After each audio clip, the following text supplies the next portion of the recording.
Can you carry me? I'm going to touch myself and cast light. Cyrus, no! I trust your whiskey taste. I trust your judgment. So it can speak. We get its tongue now. I'm not sure there's been an occasion where any of us have been particularly stealthy. It probably wouldn't have worked, but we should have tried. Why are we so stupid? I think the lesson from this is that I need to stop listening to you guys. And it's at this moment we realize the DM is an idiot.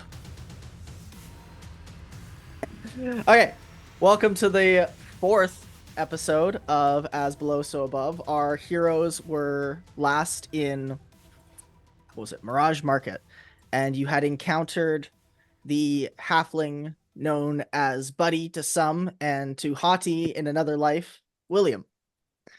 And William, aka Buddy, said that he had encountered someone that could not hear, and he said he could give you a map or some sort of directions to get to this person. You guys also encountered a bunch of preachers of various persuasions and beliefs. And in the town, you've also encountered a bunch of skelenoids that are fond of people's flesh. Particularly your good friend Orpheus, who apparently has very nice flesh and is now making you all just a little self-conscious about your own flesh. Like, why am I not good enough for these people? Especially the people that also have, more exotic tones. Like the golden boy over here has gotten no comments, but apparently the color purple just really resonates with these skeletons for some reason. So who could say what's going on? Speaking of what's going on, what are you guys doing? Buddy is currently drawing out this map. It's taking him some time. He looks pretty stressed when he's doing it. He's just kind of like, and he's trying to chisel into stone because, like I described last session, they don't really have paper down here. It's a little too hot, so everything is done on slabs of stone. Riley, your book is paper, but somehow it doesn't burn up. Who could say what's happening there? Maybe it's magic. Maybe it's Maybelline. I'm gonna pat Buddy on the back. You're doing a great job there, buddy. Keep at it. We really appreciate that map.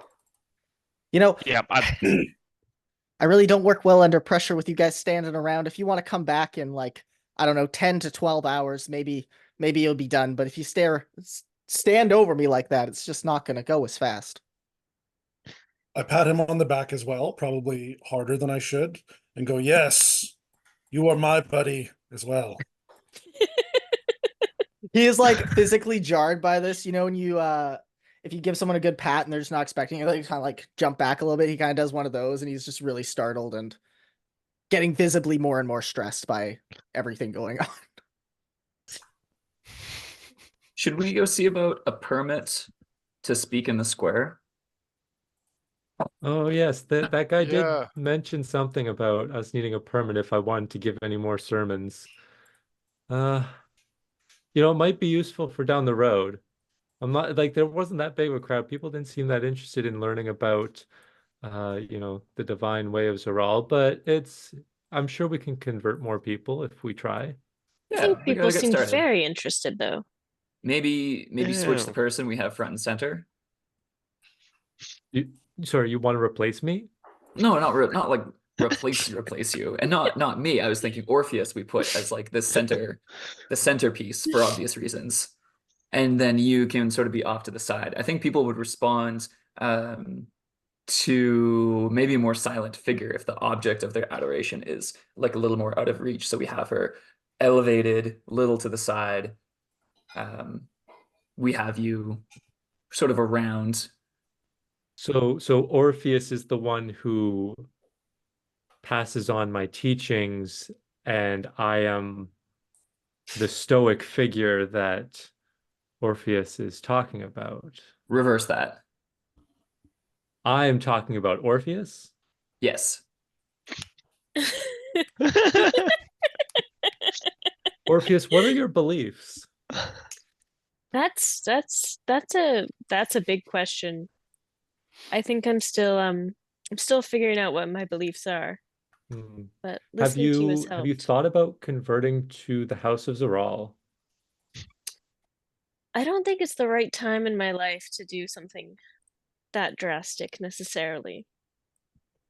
But what could be better than wanting to be pure and You know, I just met you understanding? yesterday. Was it yesterday? It hasn't been very long. Time's weird, I don't know. But yeah, it's been a short while. I don't know, that's a lot. You're coming on pretty strong here.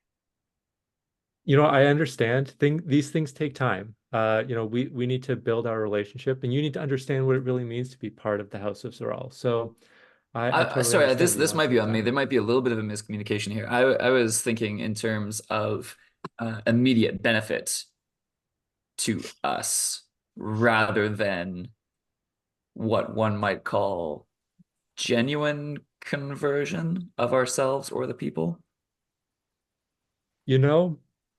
Jens, I think I understand where you're going. Okay. Um, I just don't really feel comfortable with misrepresenting what I believe in. Oh, but there's no Um, deception involved. Yeah, you just have to it's just funneled in a certain direction just you know? added fluff. That's all. for a purpose. I mean, I can talk about Orpheus if that's what you were thinking, Jens. I'm more than happy to do that, but I don't want to tell people about a religion or a belief that I don't personally believe in. So like I'm Cyrus. happy to be like, Orpheus is so cool. Look at that beautiful purple skin. I think that would go a long way. Yeah, I totally think that I'm more than happy to talk about him, but I'm just wanting to be clear about the sort of like standards or expectations that I guess you're looking for here. I have a really important question here, Cyrus, and Yeah. I mean no offense asking this, but do you think you're better than all of us? That is a really good question. I would say a month ago my answer would be very different. Before I came to the material realm, and that was before I came to this realm here, I would have said yes, absolutely. But I think that there have been a lot of experiences that I've had in the material realm that have made me realize that I have a long way to go. And, I have the goal of becoming a god, and maybe I'm not quite there yet, but those are my aspirations. And so I'm not quite there yet, and I recognize that.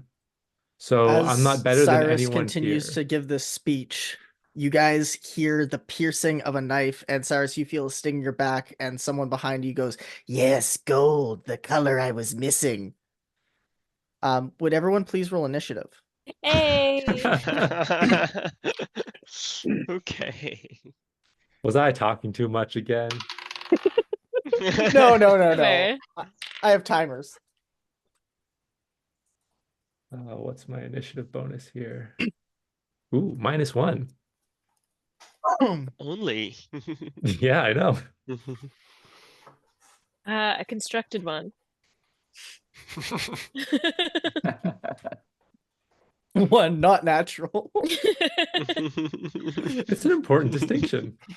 Yeah, this isn't Not an for auto initiative. fail or anything. Somebody might get lower than me.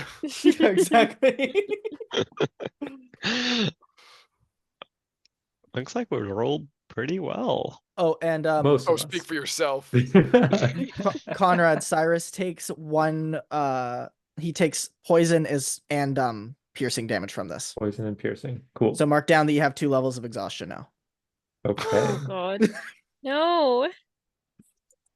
You are basically dead twice. Congratulations. I guess I can just mark that in the conditions rather than like writing out for which your- types. Or no, I guess I still need to write out which types in case I take that type of damage again. Yeah, it's important to list both. But yeah, you can just keep all your health tracking in the conditions tab there. And that Cool. should do you for it. Okay, so yeah, you guys all, after hearing this notion, notice a smaller skelenoid that is cloaked, stabbing Cyrus in the back, right to your faces. and seems to be interested in his golden flesh. So, yeah, starting with Cyrus, what do you do? You've just been stabbed. I am going to try and like twist around so that in a way that I don't let him carve out an actual piece of my flesh if he hasn't already. Yeah, no, he's just like pierced the knife right into you so far, and Okay, it really so stings. So I'll like take a step forward so that the knife comes out and then Okay. turn around to face him. That And I'm just going to try and disarm him. I just want to like take the knife from him if that's possible. yeah. And Go while ahead. I do that, I'm gonna just say, I don't really feel comfortable giving you my flesh right now. Can I have this? Yep. Go ahead and roll the opposed. It's a contested check, so go ahead and roll. I think it's sleight of hand. Okay.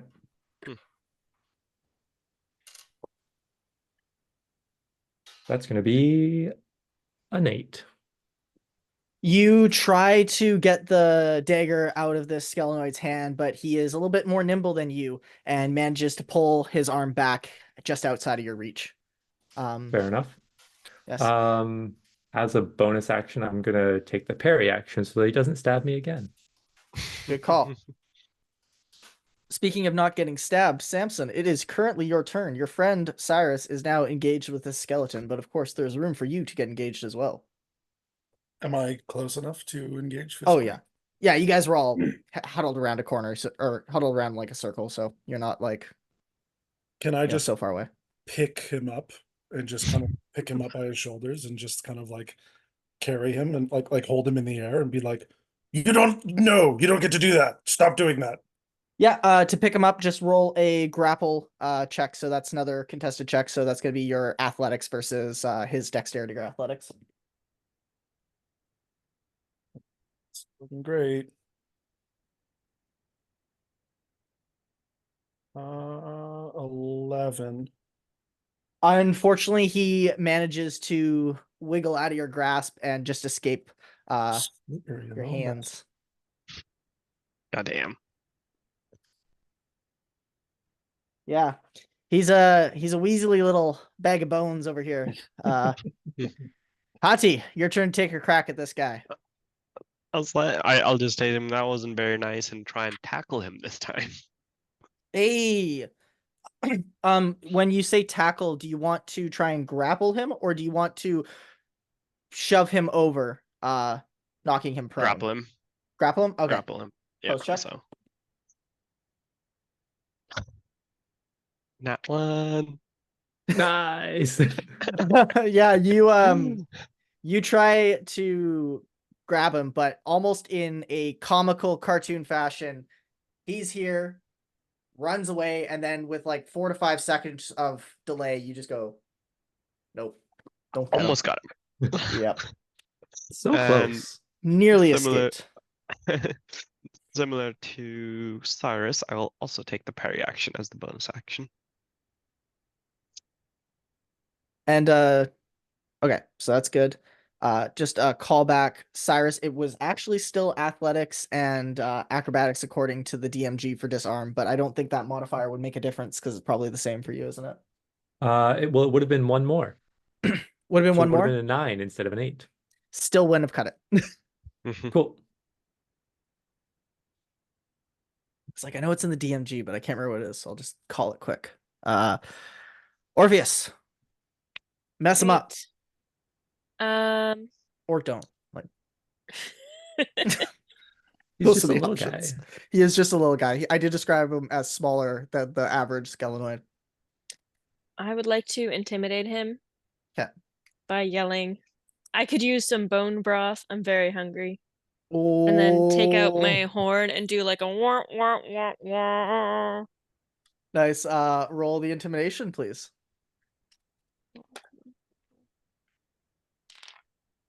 16. Ooh. This guy widens his eye sockets and looks at you and gets all terrified and kind of freezes in position. Jens, it's your turn. The skeleton has been stunned with a lowercase s. Interesting. To Cyrus, I ask, do we want to save the good in him? Is this one of those times? This seems like a learning opportunity. I would like to say to the skeleton. Mhm. Hang on, what do I want to say to the skeleton? Before you lie two choices: bone broth or service to these great golden and purple noble figures.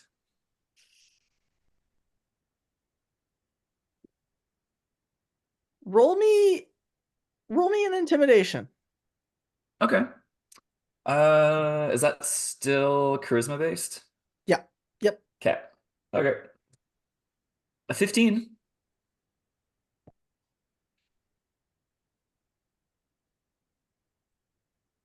He is looking at Orpheus and is pretty terrified of Orpheus, but then dodges eyes over at you and says, I see a third, and then dives at you with his little dagger there. And Oh no. just misses piercing between your ribs and doesn't actually land a hit. Was there anything else you'd like to do on your turn, Riley? I kind of cut you off there a little bit. Assuming that trying to talk this guy around eats my action, then I am good. Aside from maybe looking at Cyrus like,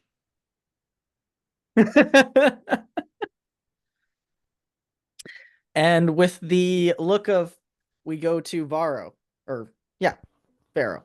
Yeah, Barrow's gonna look at the guy very disapprovingly and go, "Whoa, whoa, whoa there! Slow your horses!" And just gently extend his hand out towards the guy, and out of his hand is gonna come a ray of frost. Hey, Because he really wants this guy to slow down, and that is a 12 to hit. that lands. All right. So that is going to be, and there's no like attack modifiers on spells like this, right? No, it's just going to whatever. be whatever the damage roll So is. that's three cold damage, and then his speed is reduced by 10 feet. Wow. Yeah, this guy's chilled right to the bones. Haha. And that's all I'll do. Okay. Yeah, he's looking pretty hurt by this and also slowed, as was mentioned. So that takes us back to Cyrus. There are now some cold bones in front of you. Cyrus is going to, instead of with the intimidation pathway, he's going to try and reason with this guy and he's going to say, look, I don't want to hurt you and I'll forgive this if we can just talk this over. So why don't you tell me what you're really looking for here?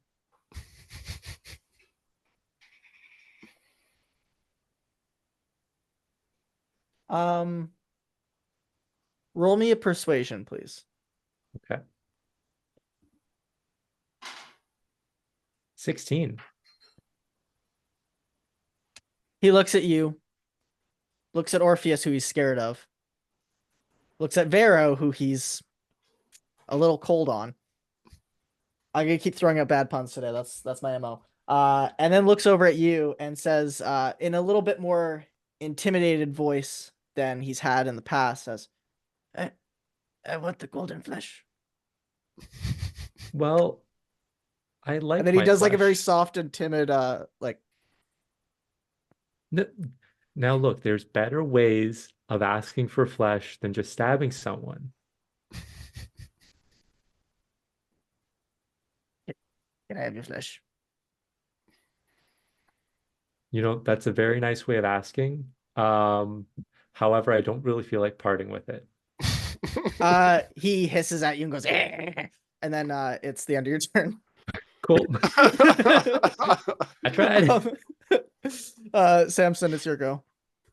I'm gonna try to grapple him again. This Okay. time from the leg. I'm gonna try to grab his leg and kind of hold him upside down. Be like, I've had enough of you slipping Roll around, you your- little whatever the hell you are. Roll the athletics check. 17. Yeah, he almost escapes your grasp, but you just grab him by the ankles and you start shaking. I'm like, what's your problem? Yeah, exactly. Yeah, you have this You guy need to grappled. calm down. Shaken skeleton syndrome? Yeah. Yeah. Hati, the skeleton is currently being dangled by its ankles by your good friend Samson. What do you do? As tempting as it is to take my skillet and smack his head for a home run, I'm gonna use my rope to tie him up. Okay. Or Just a note from the DM. He's currently grappled, so he has the same disadvantages as if he was, or I guess you could restrain him. No, tie him up. Do it. this was random. Roll a roll just a dex for me. And give yourself advantage on it. So that is going to be 19. You tie him up effortlessly, and yeah, now the guy is both grappled and restrained. So that's fun. It's okay, so now you're finally calm. It was very difficult looking what Hati did, but he made it seem effortless because, as you can imagine, tying up a person, not so bad. They're all one continuous like shape, but the skeleton, they got lots of parts where it just kind of goes all the way down to the spine. It looked like a real craft, and if you didn't know any better, Hati must have done this before because he made it look Suspicious. For what? Who knows? Orpheus, it's your go. Okay. I'm gonna speak in like a theatrical whisper so that everyone can hear, including the little skeleton guy. I'm gonna say, we need to really start telling people that they'll die if they get a piece of our skin. It's hard to be cursed this way, but we should really need to start telling people or they're gonna get themselves hurt. It's gonna be terrible. I'm gonna sort of shake my head at Cyrus like I'm disturbed by this. Cyrus is gonna nod knowingly.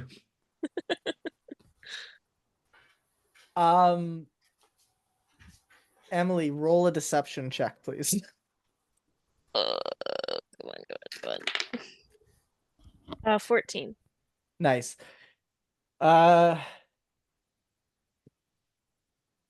You think you have continually disturbed the skeleton quite a bit with all of your intimidations and now deceitful rhetoric on what's going to happen to them if they continue with their actions. The Nice. skeleton looks feared with a lowercase f.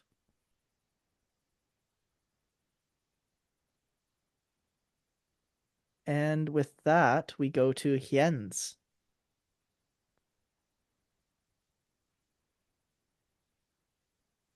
So we have a tied up skeleton hanging upside down by its ankles. Yep. Who is mighty intimidated by Orpheus. Mm-hmm. Metaphorically wetting himself right now, yes.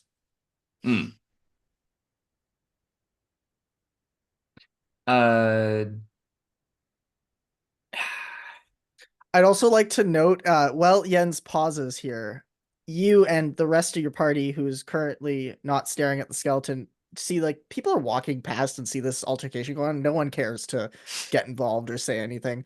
Yeah, Few that makes people barely sense. stop to pay a glance. So Yeah.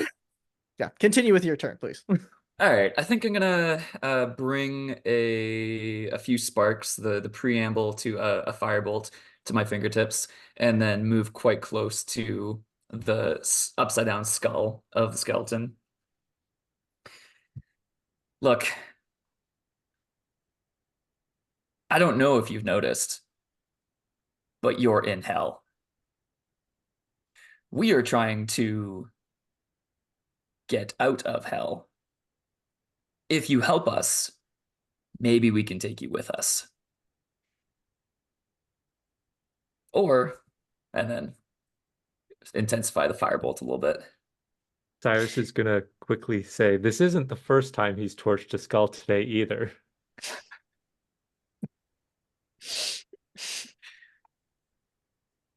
The skeleton doesn't respond to you, but instead hisses at you again. If I'm gonna look to the rest of the party with another little shrug, and if indicated by anyone, I will light off the firebolt. Or if I get some like little head shakes, then okay. I took a half step back. And that's my turn. For Pharaoh's turn, he's just gonna kind of give it like a and take a step back. Just stand clear of all of this now. Perfect. That's it. Cyrus, that brings us back around to you. All right. Tied up, hanging upside down. Cyrus is feeling kind of sorry for this guy. He's just a guy who wanted a little bit of flesh. So Cyrus is going to just a little bit, I'm sure. But Cyrus is not wanting to part with his flesh. So he's going to go up and try and reason with this guy. He's going to say, look, I'm going to take this dagger of yours and then you can go. And I'm going to try and disarm this guy again. Where's the thing I want to know? Yeah, go ahead and roll the. I'm assuming you're going to take the athletics. Yep.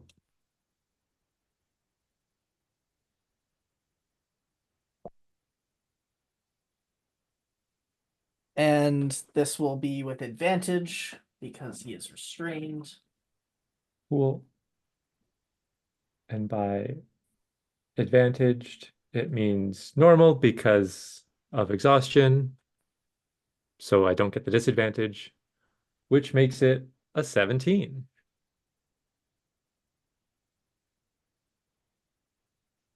You did it. You disarmed him. Yay. You took the dagger. He's all tied up like this, or rather like this, but then flip my image 180. And You're not with his gonna hands just demonstrate like that? this. No, apparently, if I had like an upside down machine or something like that, I could just quickly get into position, or Fair. some like Just Okay. bombs. do a handstand on your desk. Easy Come on. peasy. Yeah. That's exactly Like it. what kind of GM are you? Are you Not not that committed kind. to the campaign? Yeah, really. I am committed to being online, so not doing a handstand. You know what? Maybe I'll do this and then flip the image in post so that it looks like it's upside down, but I don't know if I'm that talented. So Please do. anyways, hanging upside down, you grab the dagger out of his hand effortlessly as he basically is hardly holding on to it at this point. And yeah, add one poison tip dagger to your inventory. Cool. Poison. You can see it's does that got mean this Cyrus got purple streak poisoned? all along its breast. Yeah, he did. He got 2 points of damage there. He got piercing and poison from that. Yeah. All right, Samson, you can let him go now. I don't think he'll be troubling us anymore, right, buddy? He has an expressionless skeleton face. So imagine if you found just a skull in the real world sitting there, not making distortions of its whole Yeah. head. Yeah. Yeah, that's he'll that's be what all you right. had. Do you guys let him go? I'm gonna before I let him go, I'm just gonna lift him up so that we're eye level. I'm gonna say to him, look, buddy, I'm giving you this one chance. I have no more patience left, and I will bash you if you try anything more. And then I put him down. Yeah. He's still tied Yeah. up, so you now just put down a tied up skeleton and you're kind of just like shaking like this. How yeah, tall you is guys. he again? He's maybe like 4'11". He's like Okay. barely 5 feet tall, this guy. Can I like crouch down a little bit and like put my hand on his shoulder? But yeah, but Yeah. he's like on the ground, like lying on his back basically right Okay. now. Yeah. I'll help him up. Okay. Yeah, you help him up. He's kind of like sitting there. Can't really move his arms. Should I? Hati, you guess were the they're one who really tied close. him up. You wanna untie I mean, him? do we? I Should don't. we? He, come on, like Fine. I just take a dagger and cut up the rope. Yeah, you cut up the rope, and the skeleton just kind of is inanimate. You There. okay? Off you go. It Shoot. just falls over like a sack of bones. Oh no. Did we scare it to death? by a sack of bones, do you like literally mean like nothing Like is he holding falls together the apart? bones anymore? No, it's like it just kind of like collapsed onto the floor, but it's still more or less in position. Okay, okay. Like it's like the science room skeleton that you'd see in high school where they just have it. Has it string like together. become inanimate? Is that Yeah. what we're seeing? Yeah, it doesn't seem to be lifelike like the other skelenoids you've interacted with and see walking I pick up about. the skull. Okay. Do you want to detach it from the spine? If it's inanimate, it's no longer. No, it's still attached together. It's like something's By holding it what? together. Okay. Weird. I didn't think that Ligaments. things could die in the underworld. Could it have been when you took the dagger? Is it a cursed dagger, perhaps? Ugh, I don't know. Does it look Mm, cursed? Does it look cursed? You take a closer look at this dagger for the first time that you just quickly snatch out of his hand, and you notice that the pommel of the sword as well as the hilt kind of are a bunch of snakes that peer out to make the guard, and then at the butt of the sword it appears to be a bunch of snakes' heads. And then That's the cool. snakes twist around to make the handle. Is it Yes. tasteful? You want to lick it? No. It's very decadent and tasteful, yeah. Gotta figure out what the deal is with this dagger. Yeah, do you want it? I mean, I don't know what. I'm not a big fan of daggers, and this one's, snakes aren't my preference personally, but You don't like snakes? I'm very curious I'm about okay it. I would with love to have a sure, closer yes, look. you can Yeah. take a look. Magical I'm sure. analysis is not my forte, so Yeah, I'll let Yep. Jens handle me this neither. one. Yeah, Yeah, here we go. I'm gonna look at the knife, examine it for any possible spellcasting components or magical effects on it. I'm gonna rifle Yep. through my book, see if there's any notes in there. Go to the old mine palace. Yeah, Jens takes a good hard look at this and actually gets some vibes off of it. You think that this is got some sort of magical property. It's giving sort of necromancy school vibes to you. And given the sequence of events you saw with the skeleton losing the dagger and then losing its lifeness or losing its life, I guess. It's undeath. Its undeathness, its Likewise. essence, its animation. I don't know. You think maybe this was somehow tied to its being or something along those effects, but it's really hard to say without doing something more advanced, like identifying this thing with a higher level spell. I got some vibes about this. Definitely necromantic. Hmm. There's if I had my library or could remember a little bit better, I might be able to do some more with it. I'll hold on to it. If we have some more downtime, I can examine it a little bit more. I do think it might have had something to do with the animation of our skeleton friend. Oh, I don't know if giving it back would bring him back. Maybe saying is us holding someone- on to it. Sorry, go ahead. I was just gonna say maybe. So what you're saying is someone sent this guy to us. Do all of the skeletons in this town, like, are they all animated like this? Well, that's a good question. I don't know. Maybe they all have magical daggers. It's or some sort of like talisman of some sort. Like there was a necromancer somewhere who just started handing them out. Well, we Ah. could Why would try they want asking my some flesh folk. in particular? Maybe they're Maybe just there's collecting some various kind types of of flesh. kiosk or It's very or shiny, I have to say. Could it You're be very the healthy carriage skin. rider? Well, thank you. I'll let you know my skincare regimen later. I wonder if that works on dead people. You know, being dead myself, I'm not too sure. Maybe there's some kind of promotion, like buy a meal, get a free cursed dagger, something like that. Oh, But they're Maybe. but how would they Could come in go like a get Happy Meal type situation. how right, would they right. I'm get sure the people meal would when they're leave not happy. animated and they need the prize to be animated? Orpheus, surely I don't Which came I first? don't understand skeletal morphology. I told you. Could be some kind of talisman. I mean, we're trying to be reunited with our souls. Maybe there's maybe part of the soul is in the dagger. Would that make sense? No, because we can be alive without our souls. Yeah, I'm not too sure. What I do know is that it seems like the streets aren't very safe. Maybe we should find somewhere a little bit more private Mm. for both us and our other buddy over here. How's Buddy Yeah. doing? Carving the map still. I assumed you guys were looking for the officiate because you had said that you wanted to find the officiate, and then you guys started talking. So I thought, oh, they're just talking as they're walking to find the officiate. So that's why you guys encountered the skeleton. I thought you were walking through the streets randomly looking for. That's what I I thought thought we were that doing also. too. Yeah. Okay, Oh. cool. Okay, I'm not crazy then. Cool. Yeah. You guys are far away from that. You're in between a few large columns, those rock columns that I described from last time here. You're actually between two of the larger ones, and the one that's larger than the other large one goes all the way up to the ceiling. You're seeing also quite a few humanoids frequent in and out of that particular one, and not so many skelenoids.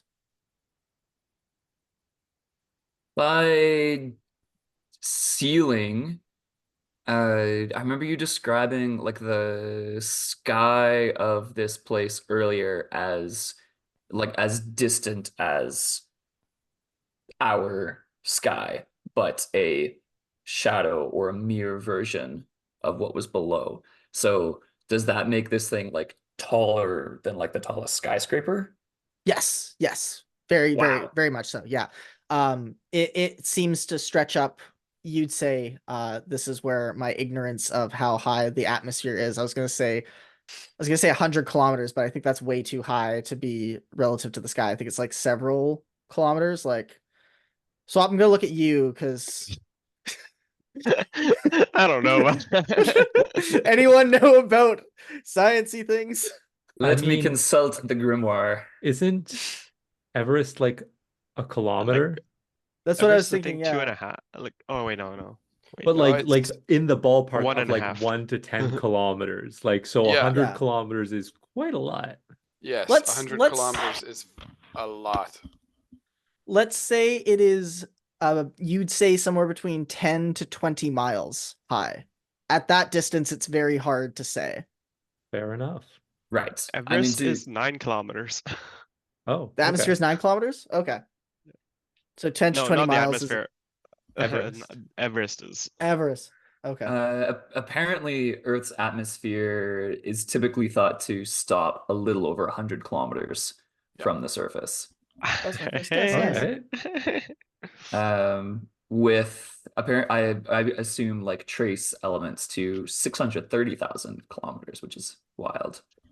Yeah. Anyway, I guess just Yeah. to derail this more away from D&D, when I think of seeing up to the sky, I guess I would think like where the clouds are. So I guess the troposphere, which is probably the lowest part down, which is probably way True, less than true, 100 true. kilometers. That's True, like true. 6 Yeah. kilometers. Yeah. Yep. Now, to add a wrench into the whole thing, the it. distribution of particles in the atmosphere is very exponential. So Yeah. that 100 kilometers point is really just, the point where it's Yeah. so thin you wouldn't even call it atmosphere anymore. Yeah. But because it's an exponential fall off with a long tail, Yeah. the actual number is going to be much lower in terms of what actually contributes to our Right. vision of what the The majority of the atmosphere atmosphere is probably in the first 10 kilometers. All right. Yeah. Now that we Maybe not figured that out, much, but yeah. What a bunch of No. nerds. Yeah, we gotta get Yes, back to cool and- stuff like D&D. Like rolling dice. Yeah. Whee! All right, speaking of rolling dice, which building do you want to roll the dice on here? There's one Do we that want to? a lot of people do we are want to going in like and out of, jog and- back and grab Buddy and bring him somewhere safe? He said he didn't do well under pressure. I I mean, don't he's been think people. around. I think he knows the place. He probably knows where he is and what he's doing. Hopefully, Alright. we'll know where to meet up with him again. Maybe it'll be in that same little alley corner that we left him. Fingers crossed. No, I trust Buddy. Williams, it was a Yeah. bit of a weird one, but he knew how to handle himself. Good to know. All right. So Efficient, to talk about Orpheus. Yeah. I'm feeling a little tired though, guys. That I was not appreciative of that stabbing. You look a little worse for wear. I'd be happy to try to help you out. Yeah, You I look mean, like I'm okay exhausted. for right now. It's just, my back is sore from where that guy stabbed me. It's fine. We can deal with it later. Are We you can do a sure? quick patch up. It Yeah. might be more prudent to deal with it now. I mean, maybe. And like I said, I was sore, but like it didn't hurt. I was just my whole body kind of aches from it.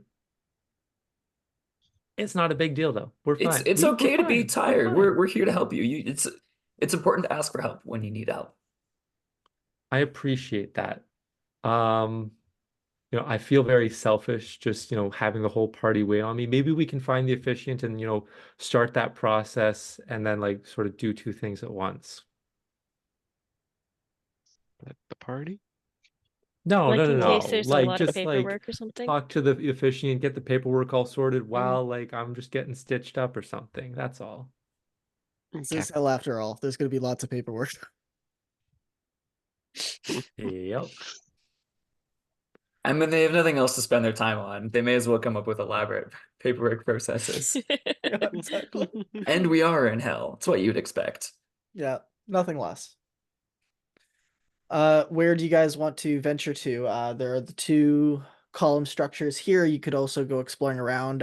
Orpheus, if you recall from last session, all of the signs are written in Infernal. And if you get close to any one of the buildings, you'll be able to make out what they say. But from the distances you guys are walking between them, it's just a little bit too far for your tiefling eyes to make out. Hati, left or right? Right. Done. Let's A go few of left. us- No. You have to trust me. Right is the way to go.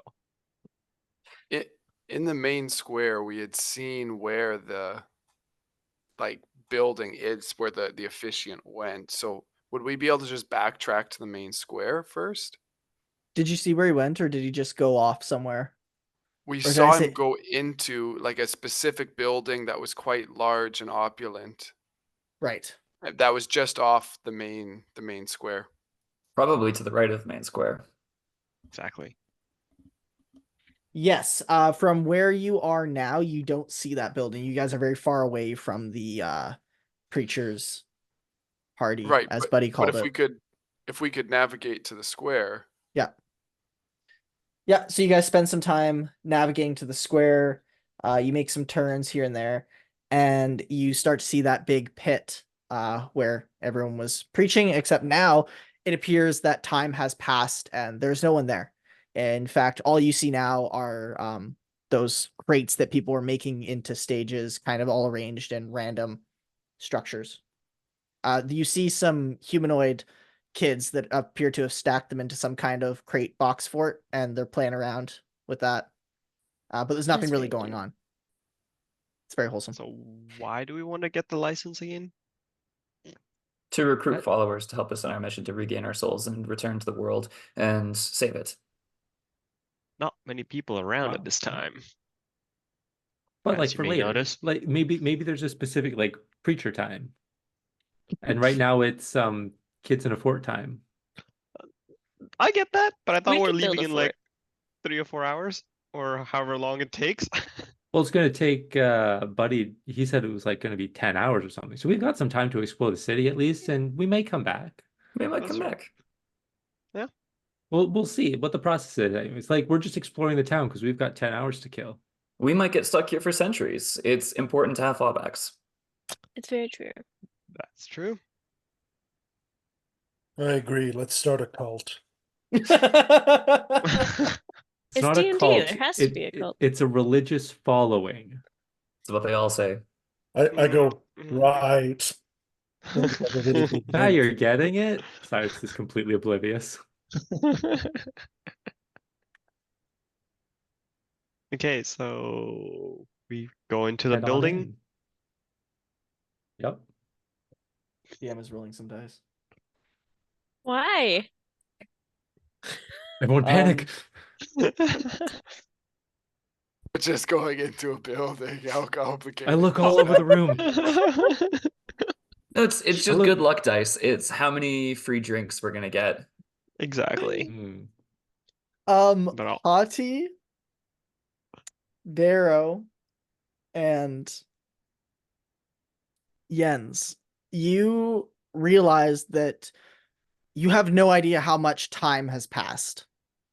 Like, up until this moment, you thought it's maybe been about 15, 25 minutes or so. But you're kind of looking around. You're noticing how much some things have changed since you were here last. And you think that it's definitely been way longer than you think it's been. Continue. You guys enter the building. Well, my friends, I'm What the- feeling a bit weird here. Things seem mighty different from the last time we were here, and I don't reckon this many thousands of folks could have left this area in the 15 or 20 minutes since we left. I've never seen something like this before. Huh. I agree. This is not great. Is there I don't really notice anything. I'm sure it's fine. People can just leave whenever they mean- want. Maybe they all had like I don't know, like There's- afternoon tea to go for. There's more wear and tear on everything. Really? The colors on things have faded some. It seems like a long time has passed. Are we sure this is the right square? You guys are fairly certain this is the same spot you were moments ago, or maybe hours ago. And to the rest of the party, once these things are pointed out to you, you also think, yeah, they're right. It must have been a lot longer. Strange. The colors have faded? Yeah. Like it's been hundreds of years? Is that what you're saying? Not like that long. what will be like could I do an insight check to see how long it kind of seems like in terms of the level Yes. of Please do a Yeah. wisdom-based insight check. Oh, I know. I regretted the words right after saying. Ooh, that's gonna be a 13. 13. Wow, nice. Very good. Very good. Yes. I rolled an Um, 18. You are with your insight, you think that it's probably been somewhere between 1 to 7 hours. It's definitely been more than an hour, but it has not been half a day yet. So you're thinking that 1 to 7 is probably the right ballpark of how long it's been for, like Vera was saying, for everyone to clear out and for a whole other activity be going on here. But it's not been so long that you think decades have passed or even days. It's well within that. Yeah. Mhm.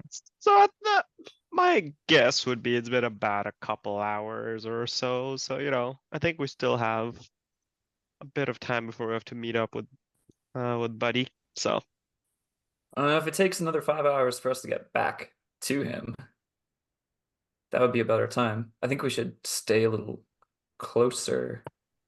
yeah, I guess now we are really close to him because we met him near the square. Yeah, maybe let's check in with him and then Cyrus, whatever protestations you make, we need to patch you up and take some time to do that before we go again. I understand. I think that it's good that we're all in tip-top shape before we head out of the city.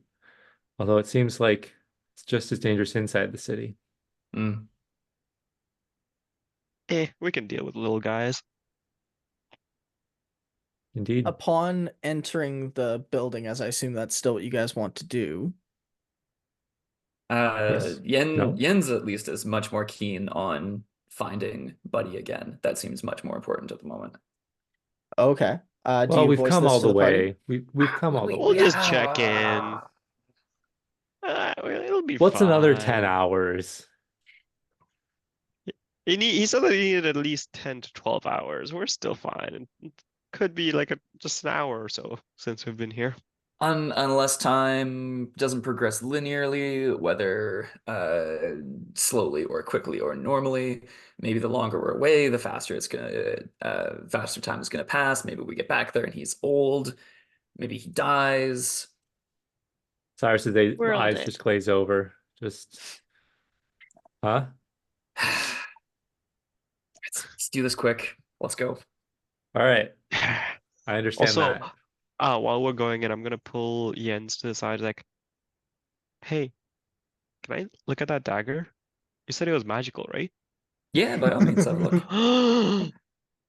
Okay, that's so cool. How does it work? How does it work? Yeah. Pointy end goes in the other person, and the magic makes it hurt more. Probably. Ah, goddamn, the magic stuff, so cool. Wish I could do something. And I'm gonna Yeah. keep playing around with it while we're in the building. Nice. You go in and it is seeming like the inside of a cave. It's all stone structure. Things are carved out of the stone crudely and seem like they have been done so a long time ago, so it's worn well.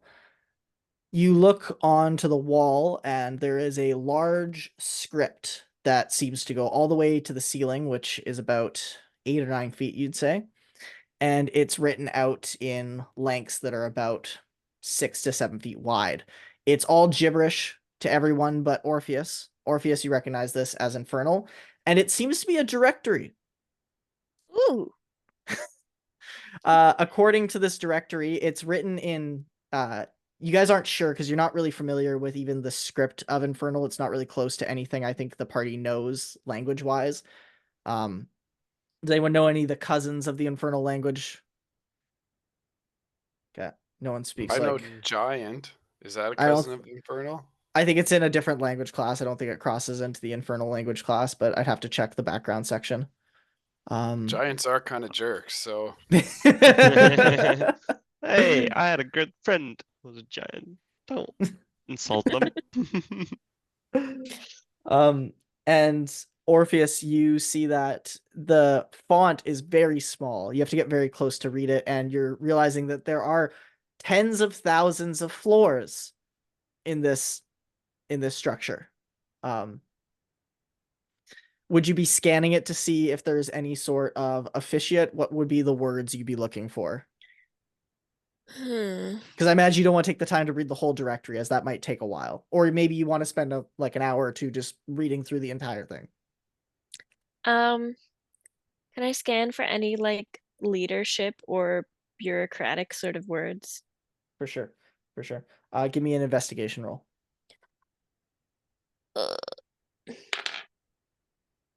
3. You're staring there, you're scanning, and a few minutes pass by, or what feels like a few minutes to the party, because we can't trust our time sense anymore. And Orpheus hasn't really said anything, just kind of staring at this wall, looking Cyrus for is gonna something. go up and just, Orpheus, are you doing okay there? You able to figure out where the officiant is? Yeah, this directory is really, really large. I think, is there like an elevator or something? I mean, it didn't look that big on the outside, did it? Like, I just, how many rooms, how many places could this building have? Didn't look that big on the outside. It was oh, bigger than sorry, that anything. yeah, I should reiterate how big this building is. It's about 2,000 feet wide by 2,500 feet wide, roughly speaking. Well, It's yeah, I big. mean, like, that's just a normal building back in my home plane. Like, come on, guys. I mean, Was granted, everyone like as the small as ceilings you? were like, I don't know, 500 feet tall, but okay. Were you unusually small? Was everyone else just like walking around as Where giants and you were just a where was little home guy for going you? doo-doo-doo-doo? Well, like I lived in the celestial realm, so like we would The be flying celestial around. realm. I Sorry. sorry, I'm descendant of angels, the Hmm. celestial creatures. This Um, is highly pertinent news. Do oh, you have sorry. wings? Do you have wings?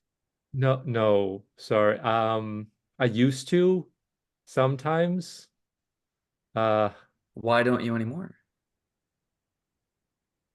it's just when Oh, an I angel. yeah, well, when I descended into this realm, I just felt What very was that sound? disconnected from I felt very disconnected from my angelic heritage, and it's just I can't reconnect with that part of me anymore. Is this why you think you're better than us? Because you're a literal angel? No, I don't think I'm better than you. Can I do an insight check on Cyrus? Yes, but first, Emily, you gain inspiration because that was fucking hilarious. But yeah, Yay! you can definitely insight check the shiny boy who's claiming to be the descendant of angels.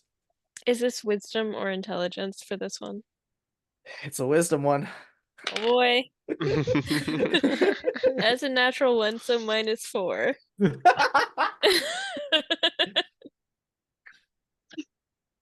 Nice. I'm going to let you decide how Orpheus feels about this. I think that's Me. yes, I want you to decide. How can I completely misinterpret your intentions? Um, so you probably think that that Cyrus is like he thinks himself immortal and he's just like everyone should be bowing at his feet essentially. Gotcha. Probably like you think he's the biggest main character syndrome person you've ever encountered. Yeah. Between my academic knowledge and my knowledge in my former career, can Jens piece together anything about what Cyrus kind of seems to be talking around? Why did he end up on the material plane? Why doesn't he have any connection to his celestial family anymore? Yes, you can go ahead and roll either a history, religion, or a insight check. All of them are what you would expect them to be. So if you go with the insight, it's going to be your wisdom. But depending on what roll you decide to go with, the DC and the information you get slightly changes.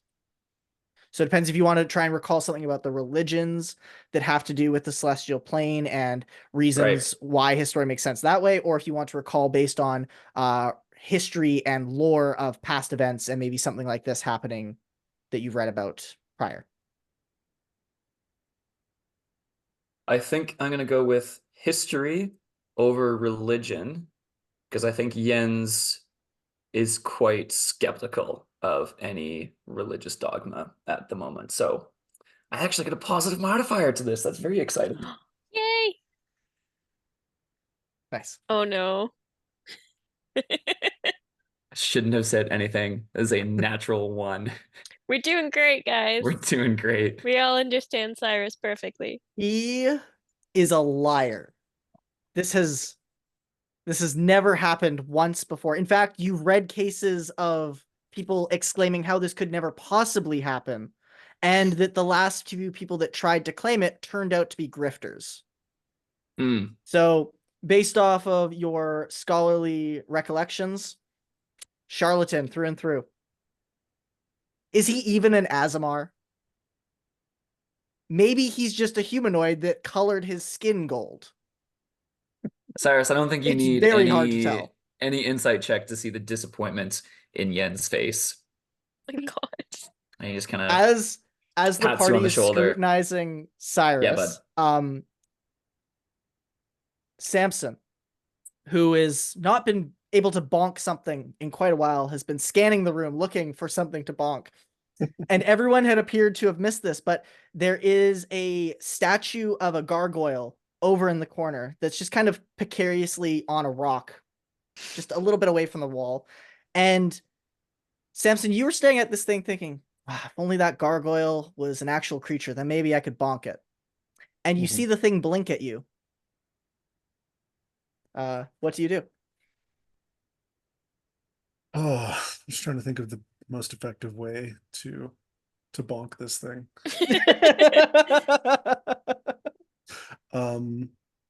Ask it to come over. Hey, come over, let's hang out and bonk.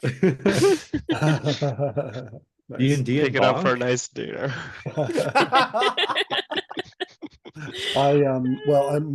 My fellow fighter Hati, I'm gonna motion to him and say, Hati, did you see that thing blinked?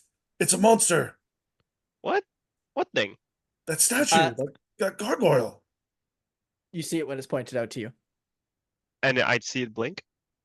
You stare at it intensely, and looking exactly for the blinking, you do see it happen. Oh shit. I'm just gonna walk over to it and just like Okay. carefully look at it. Okay. When you get close, it appears still, just like a statue, and does not blink. I'm gonna do the thing where I look away for a moment and then I turn to see if it moves.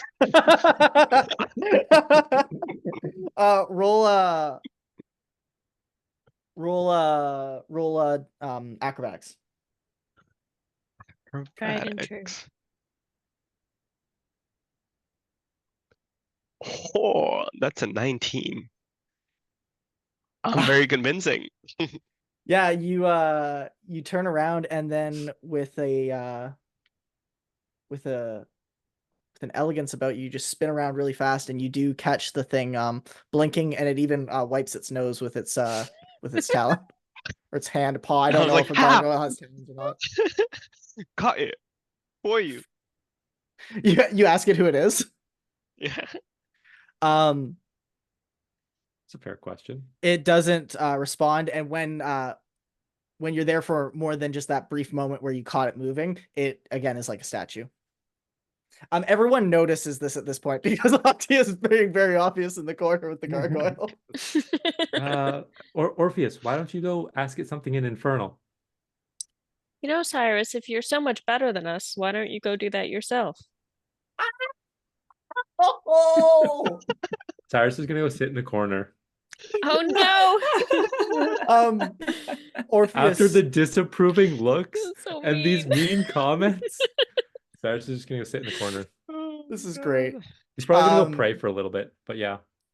Just Orpheus, remove. as you say this and then disregard Cyrus as he walks away without you noticing because your passive perception is not that high, you do notice something very interesting. At the bottom of this long directory script, you see a line that reads in Infernal, operator code 2145. That's all it says at the very bottom. What happens if I go say that to the gargoyle? Would you like to try? Yeah. Go ahead and do it. Okay. I will go up to the gargoyle and say 2145 in Infernal. The gargoyle arches its shoulders back and its wings kind of perch up a little bit. And then the gargoyle says to you in a very mechanical voice in Infernal, says, "Which floor?" I told you it was moving. Well done, Hattie. I just want to point out that never mind, actually, it doesn't matter. Didn't get to bonk a single thing. You know, Samson, I put my club away like in a depressing way. even though you didn't get to bonk anything, you and Hati made such a beautiful team, and it was beautiful to behold. You discover this. I Just couldn't have done it without you. Just wish it would have resulted in something being bonked. Well, my friend, we don't get to bonk something every day. But if we're lucky, we get to have a moment with our friends every day. And today, you just had yours. True, Vero. Okay. True. And that does make the bonks more sweet when they do happen. All truer words have never been spoken, my friend. Jens just mutters to himself, Vero might be better than all of us. Yeah. Might. And with that, you guys see the gargoyle almost like something that's been on pause for too long. It just resets back to its statue position. Okay, I'm just gonna turn to everyone and be like, what should we ask for? Like a permitting office or something? Cyrus is still in the corner, just praying to himself, by the way. Or if we're here, do we go bigger? Just ask Keeper him of- who's in charge. Yeah. Keeper of Souls? Shortcut through all this? You know, Is it it's worth a worth a shot? try. It's Yeah. worth a try. Yeah. Yeah, I'm gonna try activating the gargoyle again. Okay, yep. I'm gonna say, we have an appointment with the Keeper of the Souls. The gargoyle stays in the status position as it was when Hati was interactive with it. What happens if I poke it? Nothing. I should Okay. I should specify. Did you say the code? Yes. Okay. I thought you didn't say the code first. Oh no. So you say Yeah. so you say the code 2145, and then it perches back and it says again in Infernal in a mechanical voice. Which floor? We would like to see the Keeper of Souls. We have an urgent appointment. It does not react. We would like to see the permitting office. It does not react. Floor 8000. It says, "One moment, please." And a black swirling mist fills the volume of the room. And what feels like a blink of an eye, the mist dissolves, and you are now on a different, or you're now in a different room. Since there are no windows or anything that lets you peer outward, you're not sure if you've been teleported somewhere or if you have gone to the 800th floor. But the room does look different. This room has a few skeletons sitting in what seem like chairs, but they're just carved out of stone. And there is a desk with another skeleton sitting behind it. Uh-oh. No one says anything to you. They all just stare at you like inanimate skeletons. But you have a suspicion based off of your passive insight that they're skeletoids, which is going to I'm be my gonna take shorthand out for alive my- skeletons. My horn and Yep. blow it as loudly as I possibly can. Okay. Do they react? The skeletons that were sitting, they kind of like had their heads slouched down like this, and they kind of like jot their heads up, but they don't really do much else than that. The one that is behind what is like the desk-like structure kind of looks at you and doesn't say anything, but just stares at you with their eye sockets.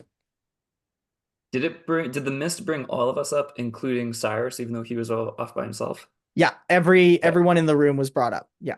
Cool. Thanks for clarifying. Yeah, that's important. Yeah, Cyrus is just down there by himself with no possible way to get up because he doesn't speak Infernal. That'd be embarrassing. That would be pretty embarrassing. You have a skelenoid staring at you, two others that have kind of upped their heads and put them back down. What do you do? There is also two hallways that you could just walk down. What I said to the skeletons, pardon us. What floor are we on? What offices are on this floor? Do you just kind of ask it to the room, or do you ask it to the one behind the desk? To the room. The two skeletons sitting in the waiting chairs, both have their heads jot up, and they turn over to you in sequence, and then in unison say, "Flesh transplant." Oh, lovely. Which floor for the souls? They look at each other and then they look at the lady behind the counter, and she says to you in a much more normal and less creepy voice, "I'm sorry, but you won't find any souls here. They are not in this layer. For souls, please see the layers above and below. Good day." There's layers below this? She doesn't respond. Damn. You learn And something every day. she might be referring to maybe the material plane and deeper levels of hell. Yeah. Maybe. I'm Or just a different guess. layers of this plane, like metaphorical layers, perhaps. Maybe. Yeah, could be. Does anyone need a flesh transplant? No, I'm good. I'm good. All right. I'm very happy with my flesh. I'm wondering if we should be looking in that book from over in the other room. That might give us a hint of where to go. It was a book, right? Where was there a book? Oh, The I thought that had directory? the directory. It was not a Oh, book. it was carved into the wall. Sorry, it was a large Oh. piece of the wall that was just had Infernal carved into it. Yeah, but yes, yeah, it's a large directory. Yeah, but it's not a book. But to the lady functionally behind, so. actually to the room in general again, because that was quite helpful.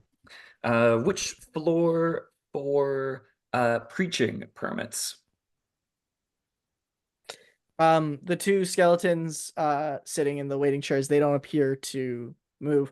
The lady behind the desk, she deforms her skeletal shape to make kind of a furrowed brow look, and says, permits? We were told we needed a permit to preach in the pit, the square, with the boxes. She looks even more confused and is listless this time. I think they might have been messing with us. Maybe. You know, as interesting as much as it would make sense for there to be a lot of paperwork here, there also might be a lot of mean people here. Mm. And now that I think through the situation, I think that's what happened. Very wise. That's a good point. So back we go. I have a very stupid idea. You know how everyone we've run into has wanted flesh? Yes. Do you think they have flesh here that we could steal?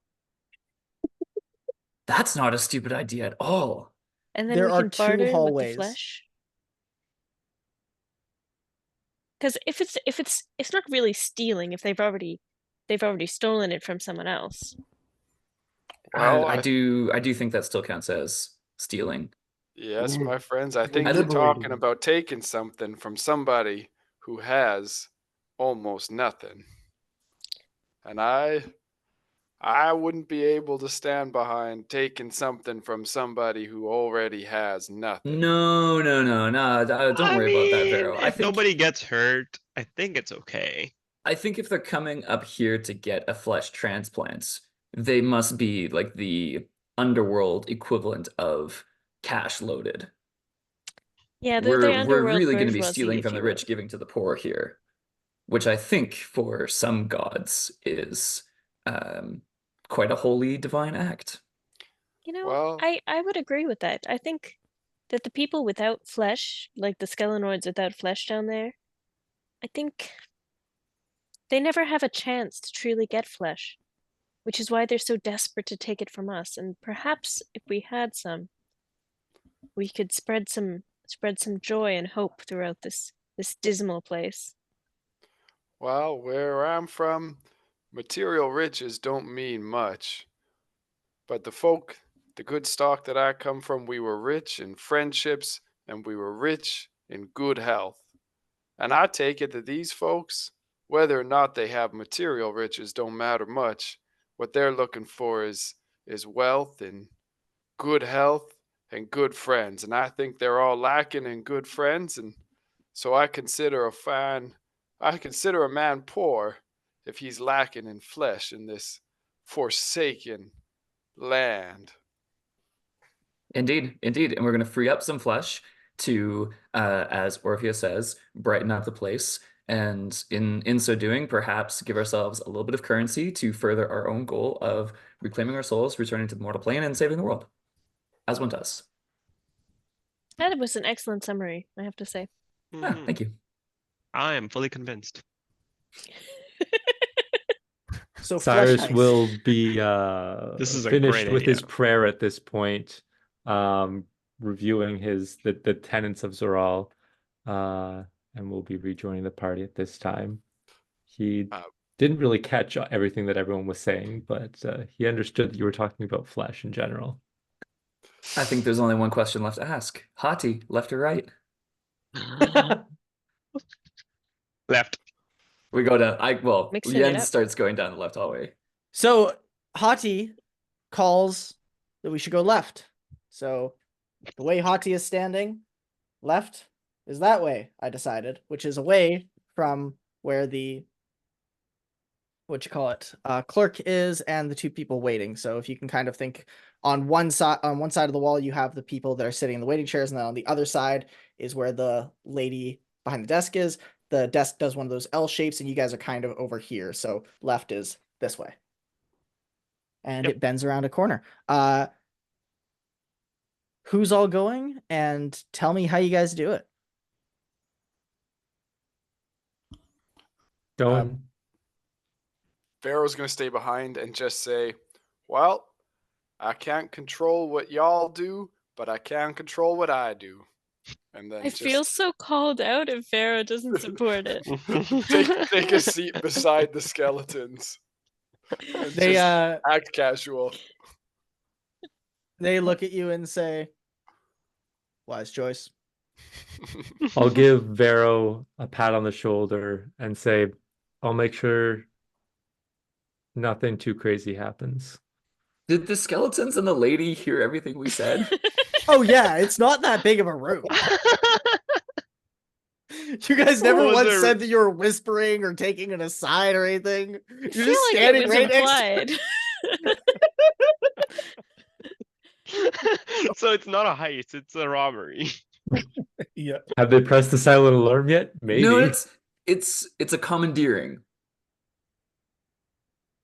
So everyone except Vero is going, and Vero is staying behind. So you guys go around the corner. Hati, I'm assuming you take the lead on this, or maybe someone else would. I don't want to make more assumptions on the party's behalf. Can somebody like pull out a badge and be like, "I'm commandeering this flesh. I need I it am for I am official happy purposes." to happy to lead the way, and No, I'll like be alongside you. No, Okay. it's like, yeah. I am going to shoot, I don't have a badge. I'm gonna pretend my arcane focus is a badge. Hmm. Is there anything that we took from that room that could be used as a badge? Hang on. I haven't- think I have an hourglass. Does that count as a bag? A little Riley, shiny thing. remember you can use prestidigitation to make a little tiny minor image or illusory image. So you could make like a little Ooh, fake perfect, badge perfect. using prestidigitation. Thank you very much for that reminder. I thought that might have been a little bit outside the bounds of No, prestidigitation. it's small enough. Like it would be, something in Okay. your palm of your hand. It would be like if Perfect. you tried to do a minor illusion level of a illusionary image, then it would be like you need minor illusion for that. But no, that's totally fine. Perfect. Then yeah, that's good to go. All right, you got a little illusory badge in your hand, and you guys round the corner. And everyone And here, give me one second. I gotta come up with a good acronym for our department. I was gonna say, Uh, what hero are you from where you need this official flesh business? Can it be just like Uh, flesh? Like, can it spell out flesh? Flesh Official police. flesh inspector. Oh, that's good. The flesh inspector. The flesh. Flesh Now we inspector. go. What does it stand for? Yeah. FI. I Free assume the Department of licensing. E. What is the E? Extraction. I don't If know. you just had it as flesh instead of flesh, it could be integument, which would be really good. That works. I think. Uh, All right, the wizard is figuring out his acronym. I think if we're going full bureaucracy, it's not going to be a good acronym. It's going to be an awkward initialism. So I was Very thinking true. more along the lines of departments. Department of Exodermal.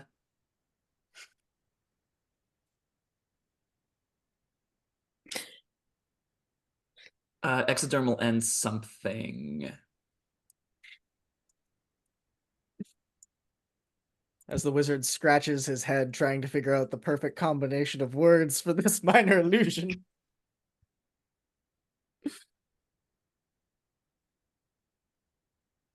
This is important. We have to get this right. Oh, Otherwise, hey. No, I It's know the most important part Jens, of the plan. Jens is taking his sweet time on this and the DM is noting, yes. I've got it. I know. I'm good. It's as we're walking. It's locked in. We're Awesome, the okay. the Department of Exodermal Procurement and Distribution, Nice. there we go. Nice. or DEPTA. Nice. Depta. And everyone follows suit behind Jens, and you guys round this corner. And everyone here has been to a dentist office before in their life, I'm assuming. So you kind of see a whole bunch of instruments that you're not really sure what they're used for, but they're of different varieties here.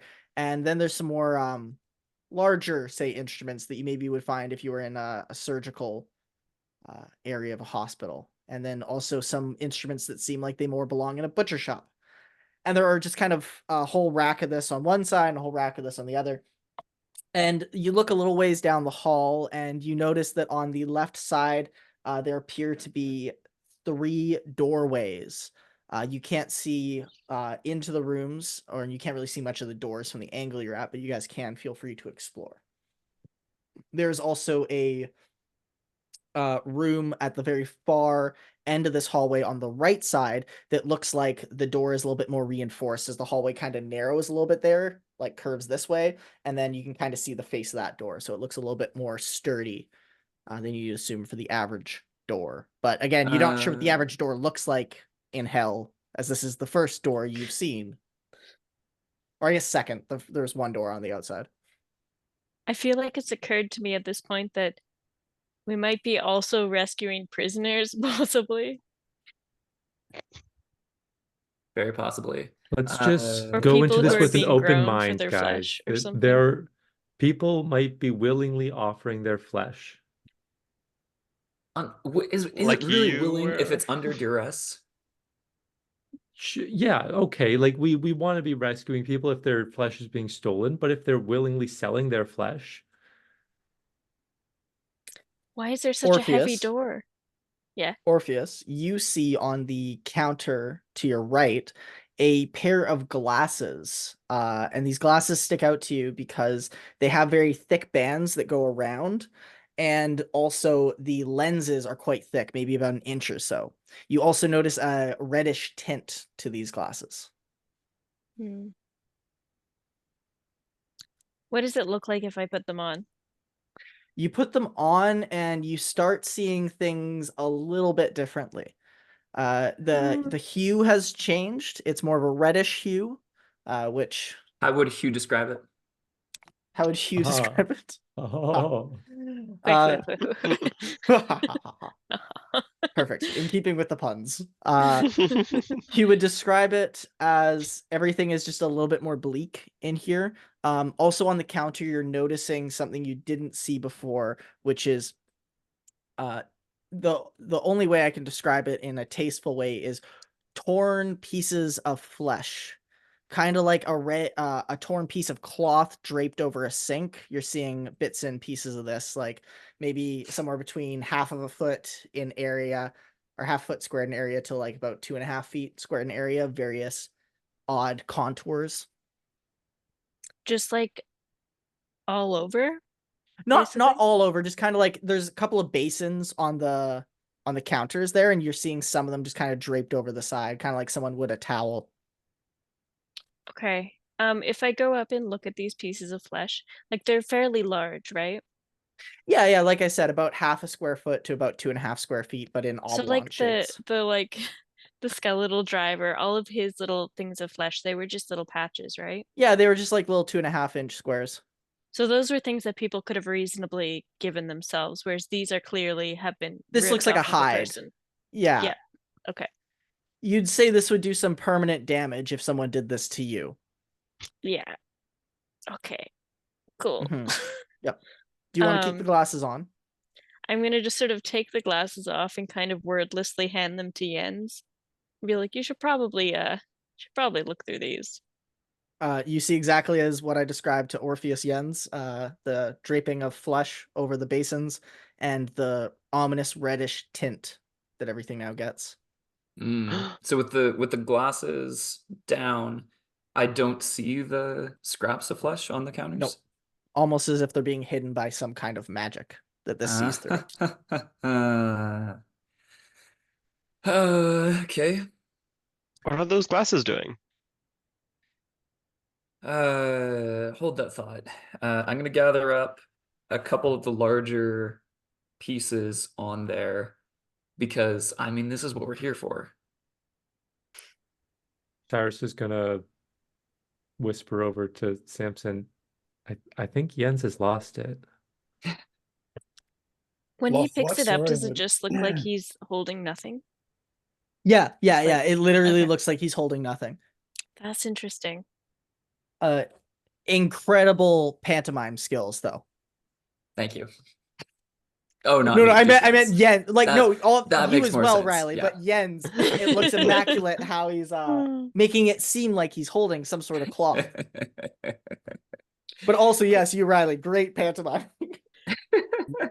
I'm Too not kind, too kind. saying we shouldn't take the flesh necessarily, but at this point, I'm pretty sure there are some people that are being locked up here and having their skin removed. I also agree with that. What makes you say that?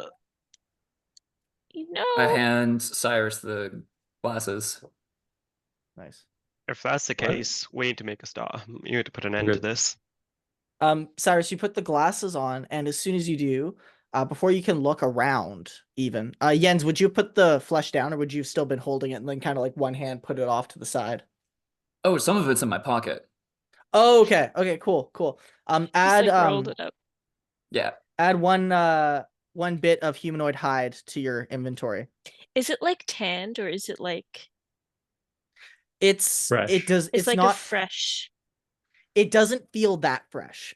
You remember the skeleton you encountered with the corncob pipe talking about the juiciness and the crispness of fresh flesh, and you're not getting that with this. It seems like maybe it's a day old, almost week old's flesh. Like this might have been the scraps that went bad, let's say, if It's flesh the is only good discount for so many flesh. days. Yeah, exactly. Yeah. I did figure it was but- the discount stuff, but I mean it's here. Yeah, might as As well.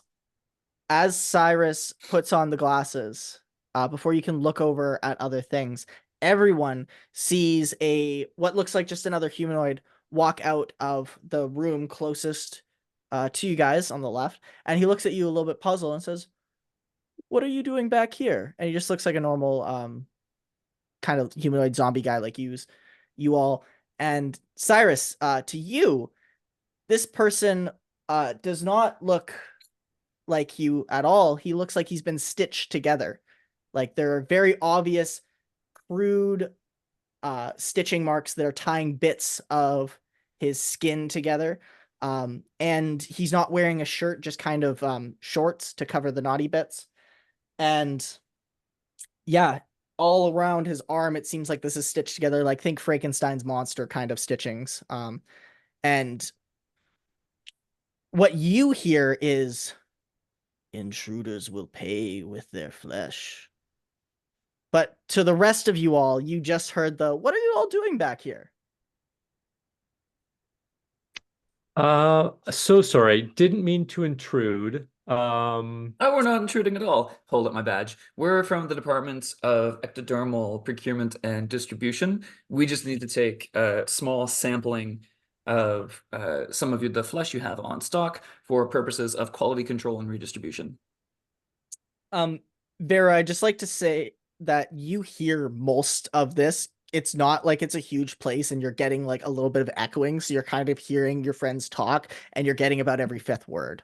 So I'd just like to let you know that you are perceiving most of this. And then to you, Riley, the man says, "Oh, yes, of course. I didn't know you were coming by today. Certainly, if you would follow me into this room over here, this is where you can start your inspection. I'll just have to go back into the room to tend to my patient." And he starts gesturing for you guys to go to that reinforced door at the back there. And Cyrus, you hear the same thing, as well as he looks at Cyrus and says, "Oh, if you wouldn't mind returning my glasses there, I need those to perform my surgeries." Yeah, I mean, I guess I can give these back, but you've got some very interesting work done, and I take them off to hand them back. And what were you saying about intruders again?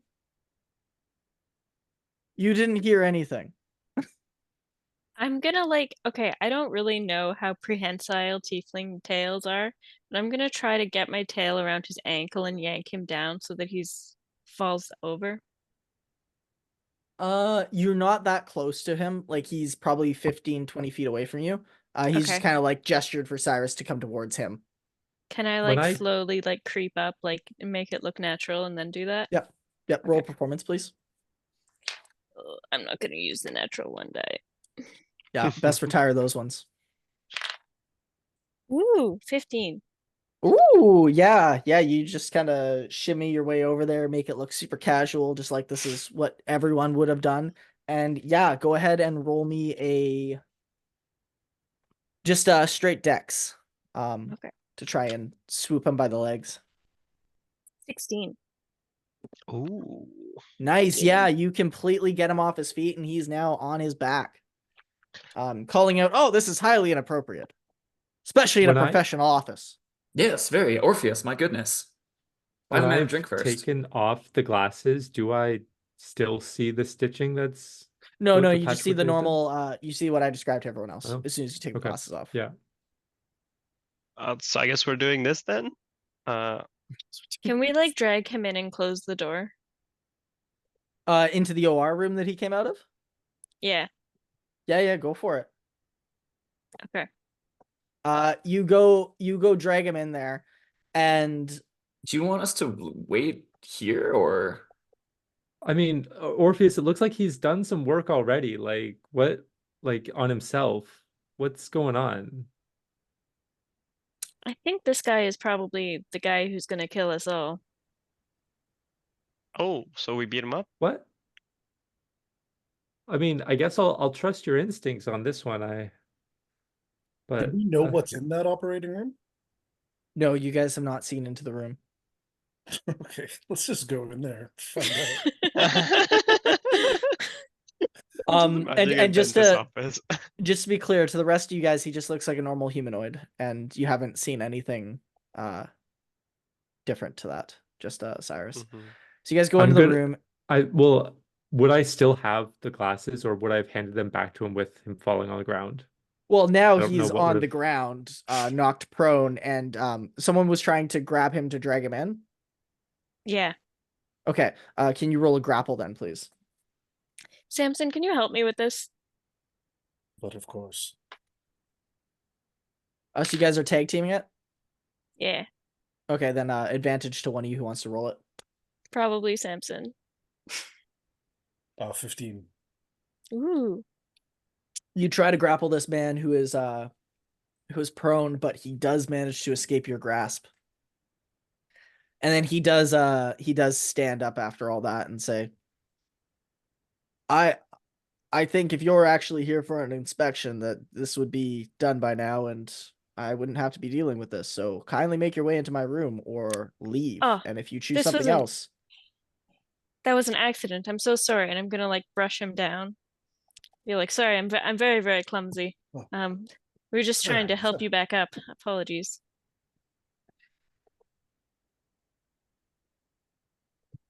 Sorry.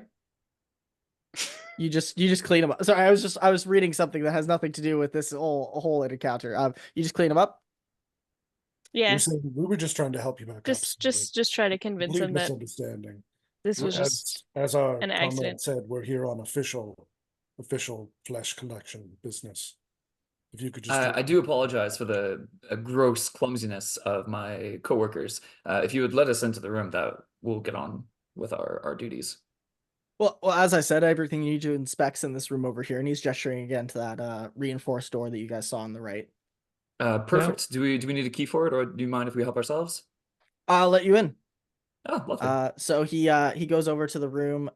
He opens it, and it's immediately you notice it's pitch black in this room. There's no light whatsoever. Even with your dark vision, you're not really able to make out anything. And he says, "Go ahead." He just holds the door open for you. Swings outward. Before Cyrus steps in, he's gonna say, "Now, do you do the extractions or the transplants, or who does your work? Because it looks fantastic. I could only see it with those special glasses on." Wait, what work? Oh, well, he's like, if you wear those glasses of his, he's got some great transplant work done, like all over his body. Those But are he Yeah. was magical just the evil glasses? doctor. Can I actually take a look? I'm actually gonna go up to him and say, can I try those glasses on?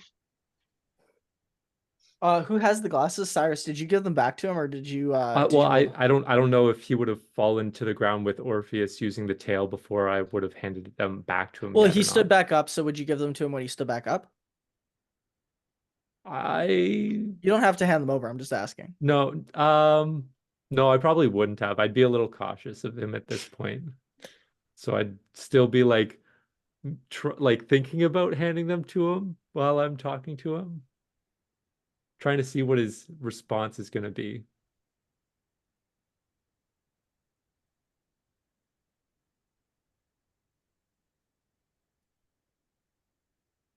This is terrifying. And I'll take another look at him while I'm so just stressed. looking I at like I like put the glasses on, look at him, maybe check out the room. He says it's very impolite to ask people about the work they've had done. You can go ahead and roll an insight check, wisdom based. Okay. I'll be like, "Oh, really?" I'll put the glasses back on to get a better look at him and maybe try and see what sort of work he's done.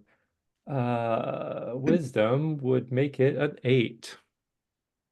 Yeah, It's not you bad. believe him that, you're not familiar with this kind of etiquette. It wasn't a thing in the celestial realm, but maybe here in hell, it's very impolite to ask people about their appearances. You've met people of all sorts of appearances here, and maybe you're being very discriminate right now, and it's coming across as rude. So maybe you should reassess yourself. You know what? Fair enough. I'm really sorry. I didn't mean to cause any offense. I wanted to take another look with the glasses before I take them off and hand them back. Wait, can I Um, get a look first? I'm just very curious. well, Um, I don't want to be rude. These aren't our glasses, Hati. But come on, it's just a quick look. I'll sort of extend it out to Hati a little bit and be like, it's okay just for a second, right? It's not to the Yeah, doctor. the moment it's like you do that, I just quickly take it and I'm gonna put them on. And I'm guessing I put on see the everything. glasses. Yes. Yeah, you see everything that I've described up until this point. And yeah, he just kind of looks at you, and Holy shit. I see what you guys are talking about. God damn. and he says in more of a deeper voice, "You've seen too much." And he takes his fist and he punches Hati square in the face. Does Yeah. he break the glasses? Would I have heard that from down the hall? Yeah, no, you heard that. You heard you asked too much, and then you hear the decisive slamming of a fist meeting someone's face as Hati takes some bludgeoning damage here from the fist. So you have 1 point of exhaustion now, Hati. And then he turns Okay. around to Mr. Cyrus of House Zeral and also smacks you in the face. I have to check ACs now, actually, for the first time, because I'm not sure if it beats your AC. But I think it does. Mine was 18. Your AC was 8. Oh, right, you're wearing armor. Yeah, we Yeah. got Oh, that armor still on hit. now. That still hits though. That's okay. That still hits. Okay. But this one also hits. Okay. And yeah, he socks you square in the face, and you also take bludgeoning damage, adding another point of exhaustion. I'm Cool, gonna cool, yell, cool. Samson, bonk! And with that, we'll keep the same initiative as we had before, just for simplicity. So that takes us first to Cyrus. Actually, you know what? For the theme of it, this round, I want Samson to go first because of what Orpheus just said. Samson, bonk! Let's go! Yeah, I'm gonna pull out my large club and do a bonk and Nice. Yeah, roll to hit this guy. Also, I was curious about something I didn't get a chance to ask. I've got torches in my pack. Mhm. Can I light one of those and throw it Yeah. into the room? As an action, you can take out a torch and light it, but you'd have to wait another turn before you can throw it. Okay, cool. Darn it. Well, I'm gonna do a bonk first. Bonks come I first. rolled 16. Nice, and- that hits. Sweet. With great club. It's 1d8. So 4 bludgeoning damage. Nice. You hit this thing with the bludgeoning damage, and for whatever reason, the club hits in and it just kind of makes a dent in this guy, and everyone who's not wearing the glasses, which is everyone but Hati, just kind of sees this weird thing where it looks like almost as if the guy is made of some like deformable material. You've just made this like arc now into his side, but he kind of just looks at you and grins a little bit. Gross. Cool. Like he's made of Okay. clay or something. Cool. Well, just like that sort of like deformable material. Like Oh you yeah, just, sorry. I thought you said is he made of in- clay or something? Yeah. No, yeah. like yeah, like yeah. like you hit him and it just sort of sinks in, like it doesn't spring back or anything. It's just like thud. Yeah, he's like a Hmm. little claymation guy. Cool. Yep. Yeah. Aren't we all? Cyrus, that takes us to you. Or Samson, did you want to use your bonus action to parry this combat? Sure. Okay. Sounds good. Or actually, you can do a second attack, right? Oh yeah, you could do a second attack, but it does appear that the first bonk didn't do any damage. Didn't actually do any damage. It does appear that it didn't do any damage. Other than that cosmetic work, he's gonna have to get buffed out there. I can't do the torch thing as a bonus action. I'll let you get the torch out of your bag. Sweet. Yeah. Nice. That's good. Awesome. Cyrus. All right. Gosh, Cyrus is just exhausted at this point. But you know, my friends have been hurt as well as myself at this point, so Cyrus is going to pull out his sword and give him a good thrust. So I'll Nice. yeah, I'll give him a stab with disadvantage, unfortunately. But I will be using my battle courage. So I'll add a d4 to that, whatever it may be. Those were really good rolls. I got a 12 and a 19. Nice, both those land. So, well, only one of them lands, Well, yeah. but so that with the d4 to the attack roll and the bonus, that ends up being a 17 total to hit. Which longsword is a d8. And that's maximum damage of 7 damage. And this is slashing? 7 slashing Nice. damage, yes. Yeah, you cut along this guy and create a new spot that looks like it needs stitching. However, he does stare at you and grins again, like he did at Samson, almost as if that doesn't hurt him, and he just says, "Haha, fool." You guys are seeing something completely morbid when you're not wearing the glasses, because now it appears like a humanoid has just had their sternum sliced open and now it's flapped across like that a little bit. Any of you, this happens, very painful. Definitely an ouchie. This guy he seems to be okay with it. You're Well, starting to it think doesn't hurt maybe us he's of that anymore. masochistic cult. Is there anything underneath the skin that we can see without the glasses? Like, is it Without just the bone? glasses, it looks like muscle tissue, so it's only cut that Okay. level of the skin. I don't know biology words, so I don't know how deep you would have to go to get to muscle, but Okay.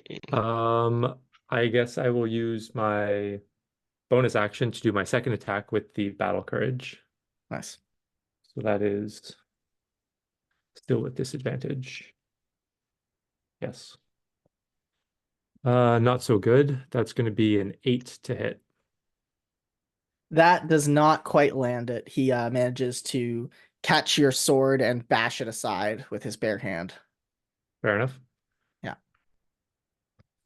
It bleeds a little bit in his palm as he squeezes it tight, too tight for what you would actually need to block it, but he seems to grin as this happens. Hati. Okay, so with the glasses on, I guess the first thing I want to do is, does it look like there's any like weak points that I could potentially identify? Which I was like, You have noted. Would you like to do the search action? So if you want to do a roll to get a lot of information about like weak points and maybe what you think maybe his immunities or resistances may be, you can take an Yeah. action to do that. yeah, So I'll take that. I want you to, for this guy, do a history check. Okay. Hmm. Come on. Yes. 14. 14. You have seen this guy in his true form, and that is a flesh golem. What you know about flesh golems is that they're resistant to most types of normal damage, so bludgeoning, piercing. And when I say resistant, I mean immune to bludgeoning, piercing, and slashing damage. They also are not phased by poison, lightning, and that is about it. You think that you should probably be hitting him with not those, so probably the spellcasters have the best chance with things of not lightning or poison damage. You can relay this information to the party now if you would like.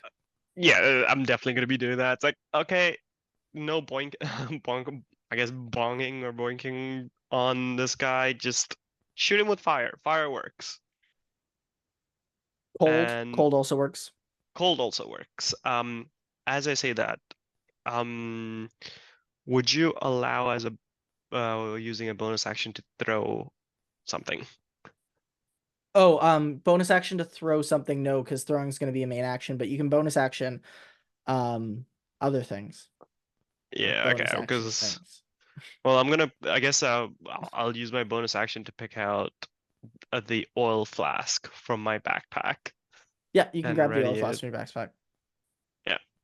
Sounds good. And yeah, and as well as just a torch. Nice.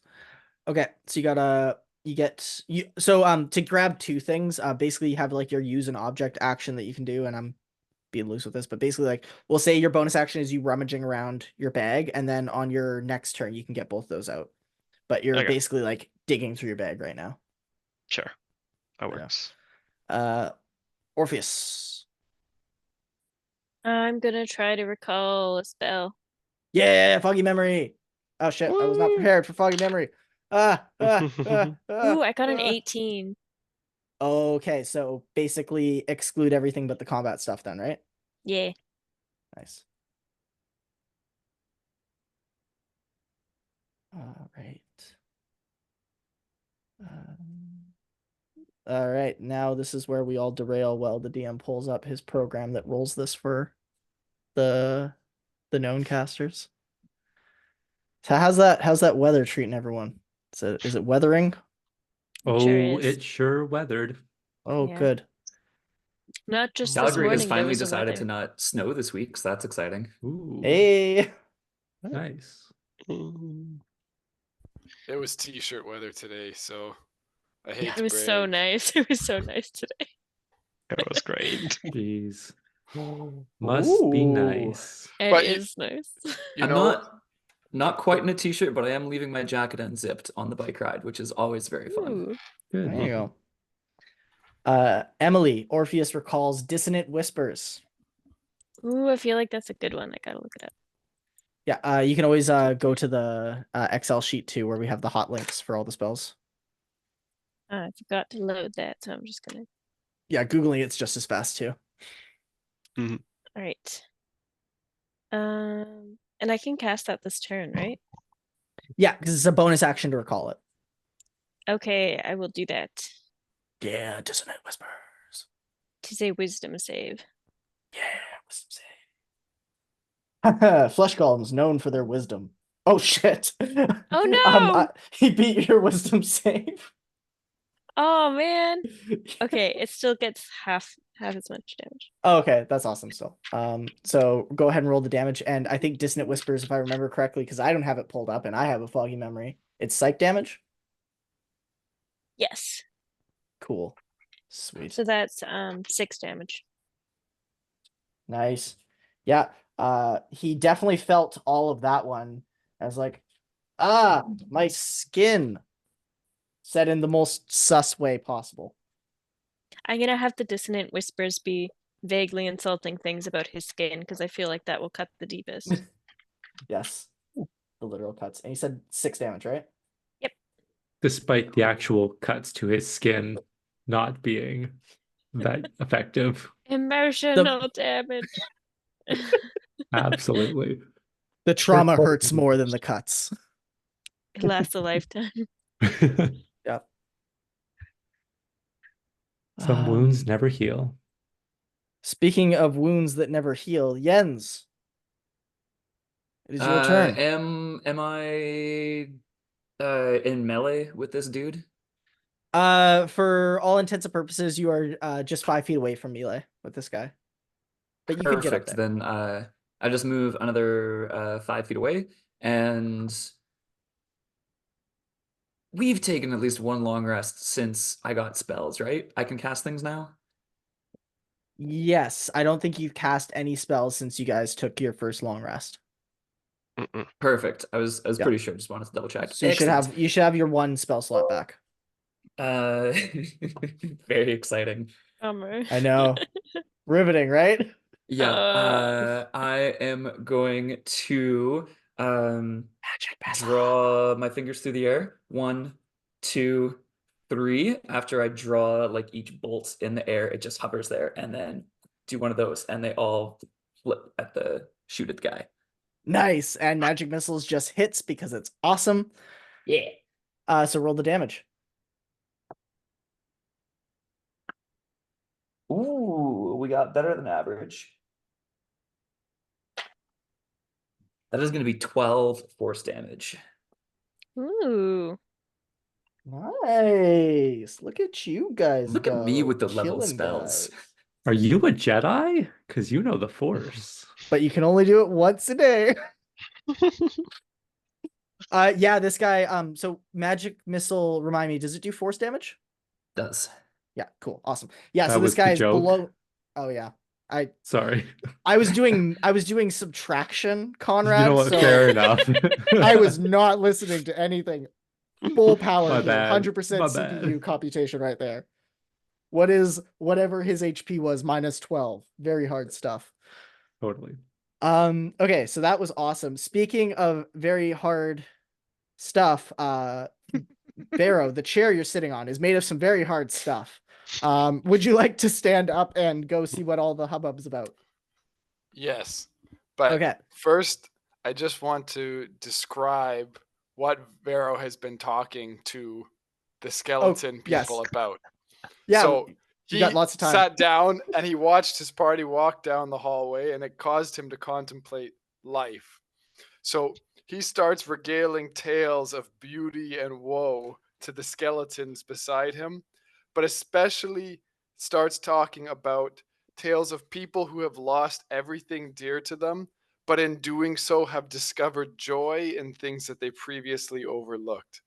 Like somebody who loses all of their gold and jewels, but then they discover when they go outside in the morning, they see the mountain nearby, and the rising sun striking the snow-capped peak of the mountain forms a greater crown than any craftsman ever could. And in that, they achieve the bliss that comes with the beauty and the sublime of the natural world. Clay, please roll a performance check. You can do this with advantage because that was great. It Okay. That was inspiring. was very. If you didn't already have inspiration, I'd give you inspiration, but you have it. So Performance check. That is a 17 performance check. yeah, no, the skeletons are just hanging on your every word. They're really empathizing with the story you're telling, and yeah, you have them in the palm of your hand right here. Okay, and then I hear my friends getting into combat, so Barrow just gets up and says, "Well, looks like duty calls, friends." And Nice. then I'll run down the hallway. I don't know how far it is, but he'll Well- chase after the sounds. You round the corner, and it takes your entire turn to move basically within actually, what's the range on Ray of Frost? Is it 30 feet or 60 feet? It is 60 feet. 300. Get the fuck out of If here. only. Yeah, this cantrip. It's got a range of 300 feet. Eldritch No, actually, Blast can do that. you round the corner with your regular movement, and you think the guy is just within shot of your Ray of Frost. If you want to stay at the back of just at the rounding of the hallway here, so you can fire off a shot at this guy.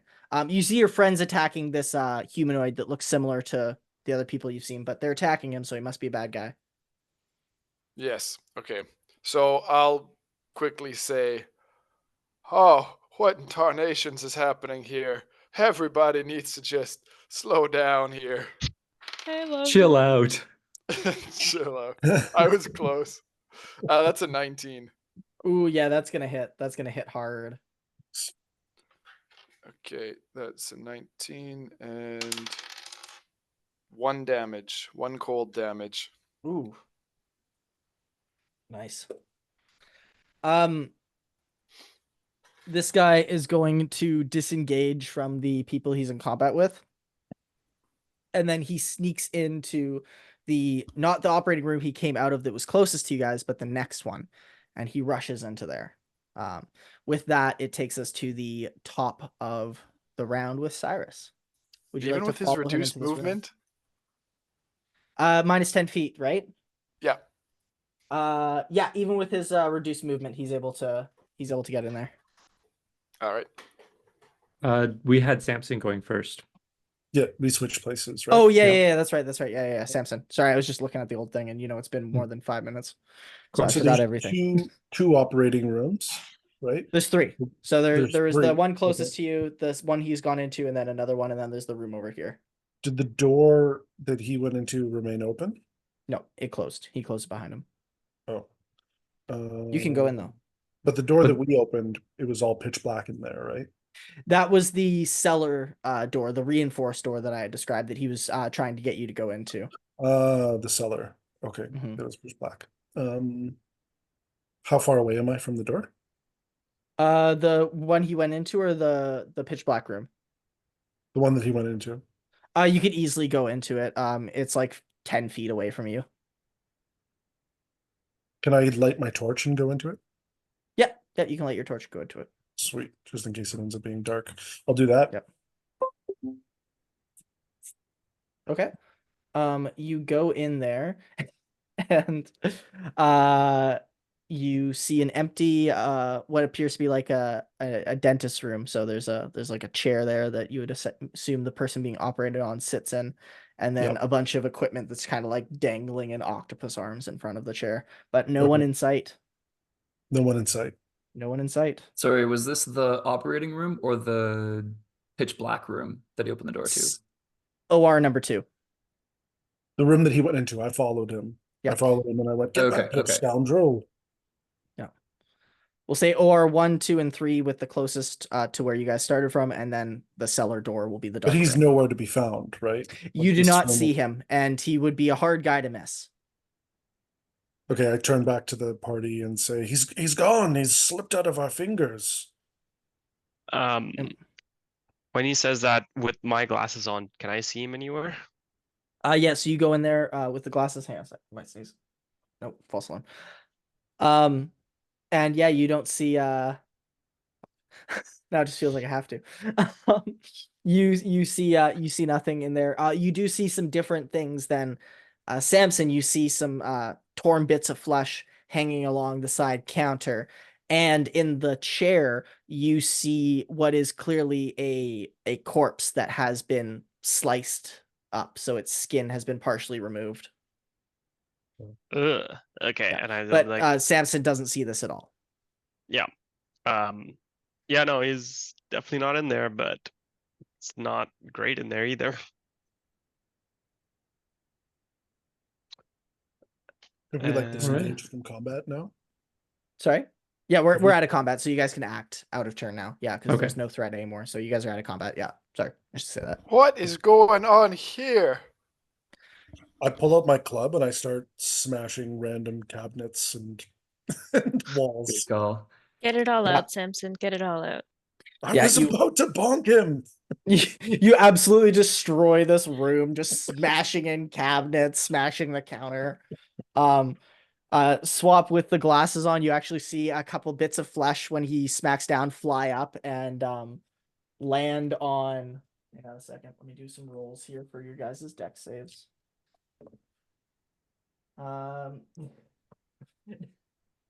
Everyone gets splattered in a little bit of flesh, but you're the only one who sees this and feels it. I'd appreciate if you don't do that, Samson. It's a little bit disgusting out here. He has a lot of feelings, Hati, and he has to get them out somehow. As Orpheus is saying that, I just give her the glasses to. As soon as you put the glasses on, Orpheus, you feel the flesh bits that are on you. It doesn't feel Ah. good. I understand, Hati. Yeah, Samson, you're covering us with flesh. We just can't see it. If I can't see it, then it's not real, and I just keep bonking. Can I try to put the glasses onto Samson? Feel Feel like it'd be hard, but Samson, you're kind of like in a little bit of a rage. And your friend Orpheus approaches you, and seems to want to put the glasses on you. Would you slow down your rage, or would you keep on raging and make this difficult for your friend? I want to know what your character would do. Okay, I see Orpheus approaching, and I Kinda like this. slowly kind of like start to slow down, but I'm like, don't make me accidentally hurt you, Orpheus. I'm trying to destroy this room here because it's angered me. Get Hati to put on the glasses. oh, that's a good idea. I will give the glasses to Hati. All right. All right, Hati, Hati. roll Sure. roll a deck save to just avoid the backswing of the clubs. It's not hard, so don't stress too much about it. Okay. Just don't get a nat one. I go a little easier on Hati though. Yeah. It's a 17. Nice. Yeah, you're doing the bobbing and weaving, and then you just go up behind Hati go up behind Samson and put the glasses right on his head. And yeah, Samson, you are smashing and you see the bits of flesh that are being flung. Your club has bits of flesh kind of embedded into it now from the repeated smashing and bashing. And you whip around and you see the chair that has the individual that's been half cut up lying there. And okay, so I kind of like I look and I stop and I go, well, what is bashing without a little bit of flesh kind of going everywhere? This is common. This is a workplace hazard. Sure. So what's going on with this body?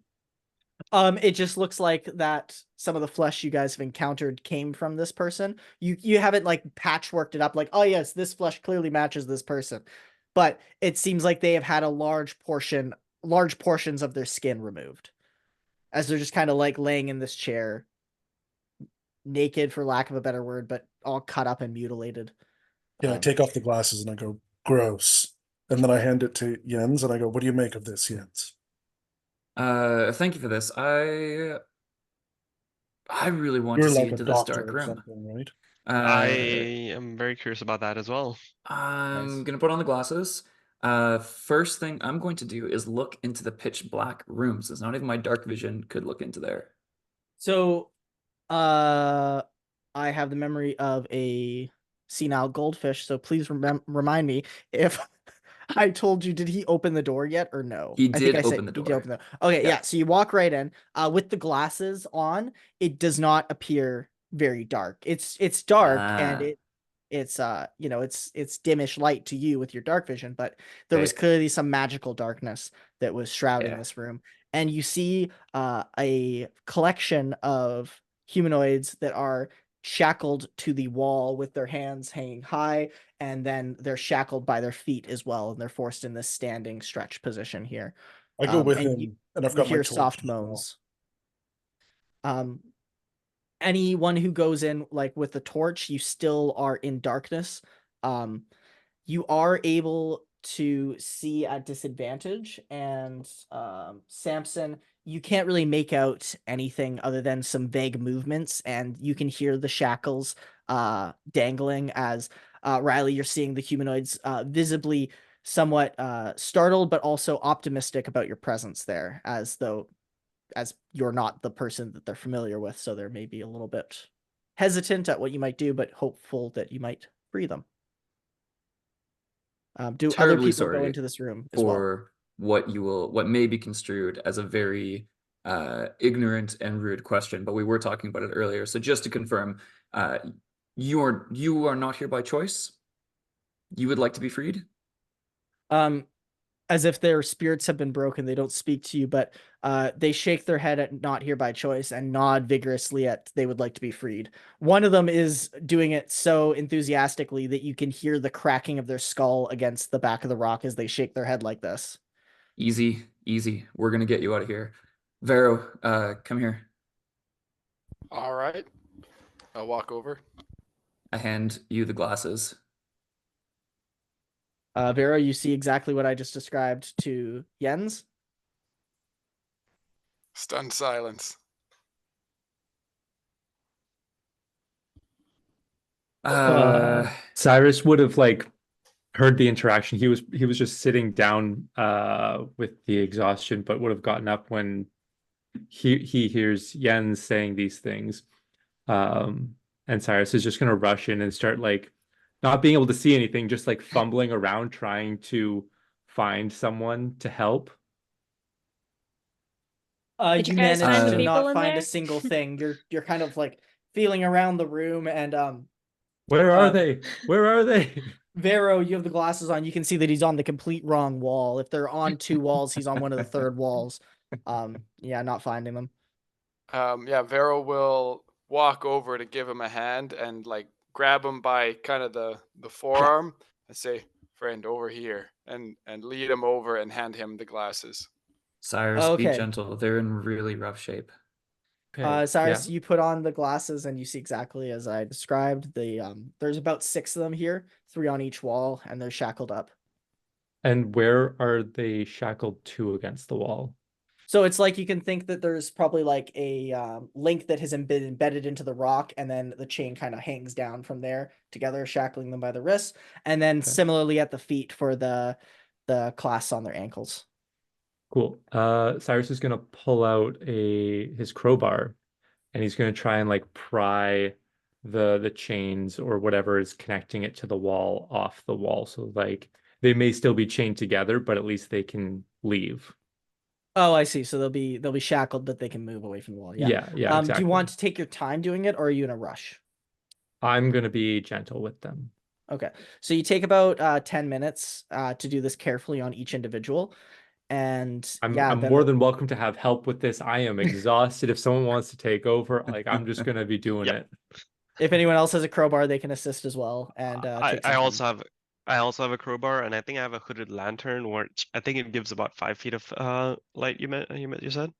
If it's non magical, it's not going to work here, unfortunately, because this is magical Ah. darkness.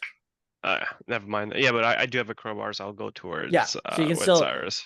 you can still go there, and it's a little bit harder for you because you're obviously disadvantaged with the sight in here, but you do feel around and you do manage to help speed things up again. So if it took about 10 minutes, if it was just Cyrus, it takes about 7 minutes with the both of you working on this. Okay. And I'll be like directing Hati like where he can place the crowbar so he's not feeling around. Well, he'll still be feeling around blind, but at least I can tell him like, oh, a little bit higher or right there. And Mhm. careful, that guy on the left is like, it looks like his shoulder's dislocated. Be gentle with him. Hati, you have not put on the glasses since being in this room, and you're feeling around getting your crowbar situated. And while doing this, you grab onto the wrists of one of the individuals, and it feels like a bone. So it feels like a skeletoid, not a humanoid. I quickly just turn to Cyrus, like, these humans by any chance? Do they I appear to be humans? look over. Well, they're all humanoids, if that's what you mean. Well, okay. It's a little bony from what I can feel. I'm gonna look closer at the wrist, like look at the while I'm still like working at this. I'll look at the wrist. Like, is the flesh all removed from their wrist, or is it You have the glasses just a on, you can normal? see, right? Yeah. Yeah, you look at them, they look like they have a normal wrist. Uh, I mean, maybe a little malnourished and like they just got bony wrists. It looks like a flesh wrist to me. Flesh wrist. Mm. Flesh wrist. I'll actually just tell the doctor person's like, are you okay? You don't seem to have any flesh on you. He says to you, I'm so weak. It took him a lot of energy to say that. So I said it fast, but you could probably drag that out for 2 minutes, and that's how long it took him to say I'm so weak. Emphasizing that he Eh, is in fact so weak. They We need don't help. have any rations, right? Because we don't need to eat. Mm-mm. You guys haven't felt the urge to drink or eat since being here. We have our healer's kits. Mm-hmm. What would... Huh. You Not know, sure how if it you're would work. feeling weak, maybe you just need some more flesh. Did you have too much flesh removed from you? Is that the issue? You freed all these guys and you're asking them Okay. questions, and one of them is just kind of like keeled over on the floor, in the Peter Griffin gripping his knee kind of pose, but gripping both of them and rocking back and forth. And he just says, "The people who leave this room never came back. None of us have left yet. We fear for that moment." And again, like I said, I say it faster than he said it. It probably took him 3-4 minutes to say that. Well, Hmm. we're gonna get you out of here. Don't worry. We're, you know, the door's open. Let's all leave together and we can be free of this place. Okay. That's the DM saying okay, not them saying okay. They Okay. nod. Yeah, there's all right, let's go. Okay. All right. Cool. All chipper. I'll I mean, it's take going off to the take a while for everyone glasses. to shuffle out. If I can snag those glasses for a moment, Yeah, I just want to do one final look around this place. I'll If make there's sure anything everyone we gets out all missed. right. You take a look. Okay. If Buddy is starting to creep back anywhere, You go skulk around the basins and earlier where you saw all the instruments, and looking with the glasses intently for a little while as the skeletons get ferried out, and I'll have some descriptions for what happens with that. You find hanging up almost as innocuous as the rest of the instruments a dagger, and this dagger also has a the snake pummel that I described from before, except rather than having a purple strip along the edge of the both sides of the blade, this dagger has a very snowy blue white kind of strip around it. Okay, I'm gonna take that with me. 'Kay. Can I still see Uh, it with the glasses off? With the glasses off, you still see it as well, yeah. Okay. You just didn't notice it with beforehand. Okay. I'll rejoin everyone else, or if Vero Or or sorry, anyone else come back with me, I'll give them a chance to have a look as well. I hate retconning things, but it's so close. You don't see it with the glasses off right now. So you Oh, put the okay. glasses on, you see it. You take the glasses off, you don't see it, but you can put it in your bag and check that it's in Okay. the bag with the glasses on. Yeah. Okay, perfect. I'll I don't want to cut myself with it if it turns invisible, so I wrap it up in something. Nice. Yeah, good call. Yeah. And with everyone else who is leading the skeletons, or sorry, leading the humanoids out of the room, everyone in the party, because Jens has the glasses on, you see a bunch of skelenoids walk out of this room once you exit the magical darkness with them. They appear to be naked skeletonoids, because reasons, I guess. You're not sure. They've got all their flesh removed. Why not take their clothes too? Yeah. Yeah, where do you guys lead them? Do you lead them back the way you came or down the other hallway that kind of just continues? Now that we're out, I'm gonna try and like into the light at least. I'm gonna see if like there's a key or something around, like in the room. Is there keys hanging up so that I can unshackle these people so they don't have to just continue walking around in chains? You do a very perceptive look of the room and spot no keys hanging about. Anything that I can use to break the chains apart? Looking around, there are a few instruments that you think you could try to use to break them apart. So let me do a big roll here for everyone. Just no bolt cutters or anything like that, just lying No around, bolt cutters, unfortunately. unfortunately. Yeah, fair enough. Jens. Well, Cyrus is looking around the room for something to break the shackles. When you look at these people, you see humanoids, as people may or may not have figured out the shtick with these glasses at this point. You do spot, searching around the room, trying to help your friends, there appears to be a groove, a door-shaped groove in between OR 1 and 2. A door-shaped groove. Yeah, so you can kind of think like a thin little groove that runs along in the shape of a door on the rock. Okay, I gotcha. How do you know stonework?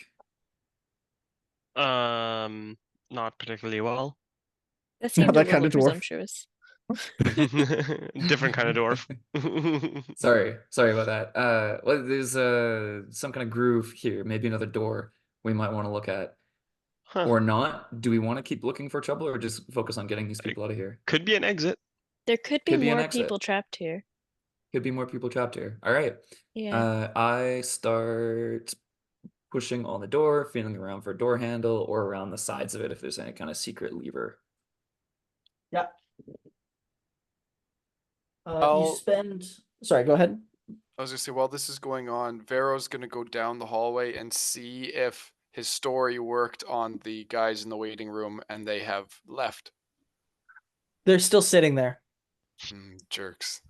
Okay. They'll just come right back. They don't care about the beauty of the world.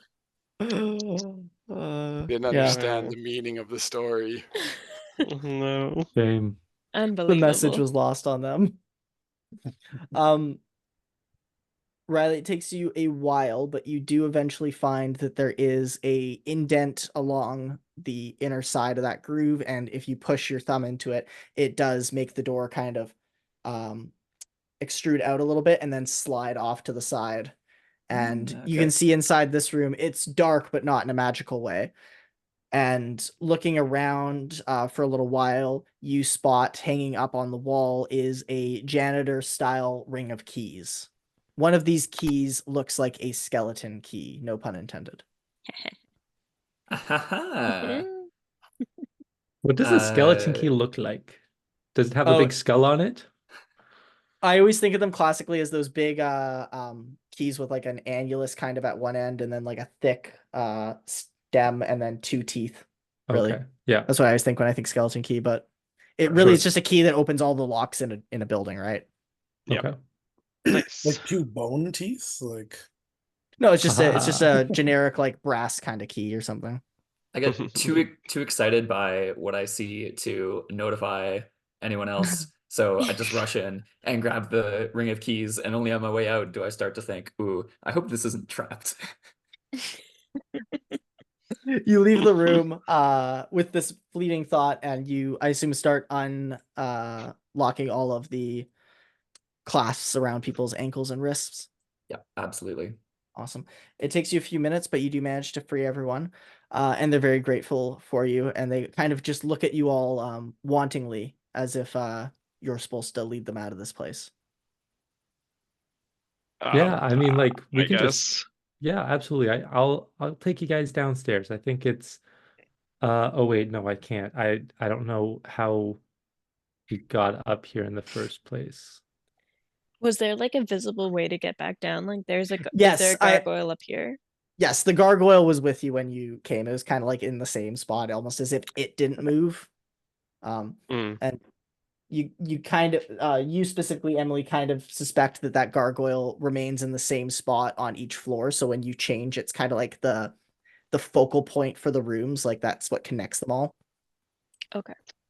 Okay. Yeah. Do we Riley, are think you that still wearing the glasses? Skeletons are gonna attack us Yes. when we go in there?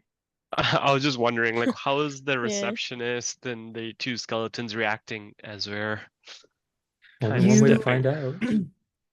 Emily, you put on the glasses at one point and saw the difference between the guy you were attacking before and after, right? Or did you only have them on before that?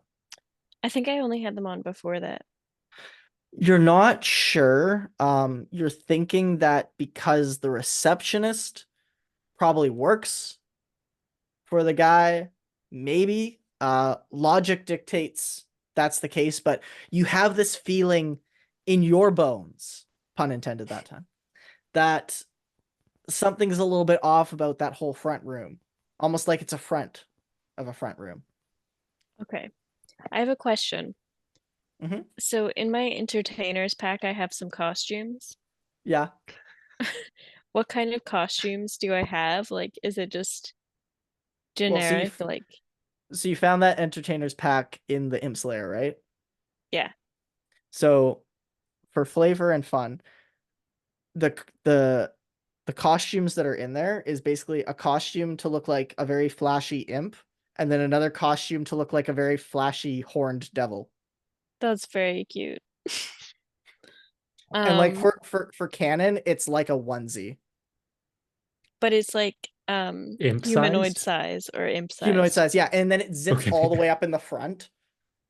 So you get like the whole facial thing, and then it's got like the mesh eye holes for you and like a little breathing hole. Classic. Nice. It looks Okay. very well done though. Yeah. Hear me out, guys. We could dress up these guys in some clothes to make them look like they're just with us, and then use that to sneak by the receptionist. Or That's a we great could just idea. let them know that, these guys were prisoners. I think they would have I think already. they're aware. They are very much Really? aware. I don't know. That guy didn't seem too nice that we encountered, and I feel like not everyone's that bad. We could just on this- maybe we could do a scouting mission with the glasses, go down over there without these people, and so we're not putting them at risk, and see what the people look like with the glasses. That's a very Good good point. idea. That's even a better idea. I definitely agree with that course of action. In general, right now, I do kind of agree with Cyrus on this one. A lot of the people we've met here, while very wretched and destitute of spirit, are not necessarily innately cruel, simply confused and groping in the dark for something to believe in. So I definitely see that generally. I'm just worried about the receptionist at the flesh transplant clinic. I don't know. Yeah. It could Nothing really wrong with go either caution. way. It could just be a person, but it could also be another one of these horrifying flesh beings. Are you feeling Um, keen I'm on gonna scouting, ask or shall I the proceed with the glasses? I'm gonna ask the prisoners. Do you Ah. guys know if the receptionist was aware of you guys being here? Some of them are almost like on the point of passing out. They look so exhausted with a capital E. And one of them says, "It's been so long, I do not recall." But again, he Well, takes like 4 or 5 minutes to say that. cool. I say, team, we are an unstoppable fighting force. We can get past them if they do try to stop us. But Mhm. also, were we not here to heist some flesh? What happened to that plan? I got a little We bit. I got we about a were 2 foot by here. 2 foot square. We have flesh all over us. But wasn't that the discount? True. Yeah, we did get invisible flesh all over us. I don't know how much that will go for on the flesh market. But didn't we find like be the interesting. discount bottom of the barrel? I feel like we haven't accomplished our main objective here. We found some prisoners and sure, saved them. Yeah, right thing to do and all, but we're here would- for the prize. I reckon the flesh came from these prisoners, and what my friend Jens is carrying around belongs to one of these people we have here beside us. I'm not True. sure we want to get into the flesh harvesting business ourselves, even True, if we do Will. highly prize a fair chunk of flesh for ourselves. We Unless we should find the have. surgeon again. Find him again. I'm perfectly content to Oh yeah. recommandeer all of his flesh. Absolutely. Mm-hmm. He was not a nice guy for imprisoning these folks. You know the surgeon from Baldur's Gate? Sorry. Yeah. This is just, it's giving me those vibes. And It's that's like just so entire scary. that the entire time this has been playing is just I'm just like thinking back to that Oh, hospital. God. It's so scary. We Same never actually vibes. found out where that surgeon went. No, Oh, you he's guys probably still didn't- around, so we should get going before he comes should back. get Yes. going. Yes, we Probably, should. yeah. I'm I going think to we risk it. All I'm right, gonna can do I a walk scouting into the mission, so lobby I'll room and I go- say, we're saving these Sure. prisoners, and if Yeah, anybody has you a go. problem with it, they can get bonked. Yeah. No, okay. No scouting mission required. Nah. That Is doesn't- anyone wearing the glasses when you guys go out, or are you guys just putting them away? Okay, Riley, you got them on. Yeah, so Riley, you go out there and with the glasses on after Samson said this, and the receptionist just looks at Samson with a little bit of inquisitive look, and the skeletons kind of look up like they're a little bit confused. The two sitting in the waiting area.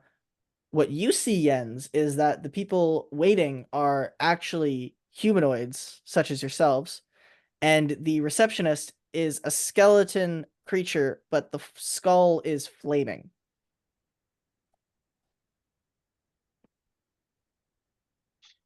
And rather than being adorned in the regular clothing you've seen the skeletons wearing around town, they're wearing this brilliant cape that clasps up along the center with a sigil on it that you don't really recognize, and it kind of has this red glowingness to it as well.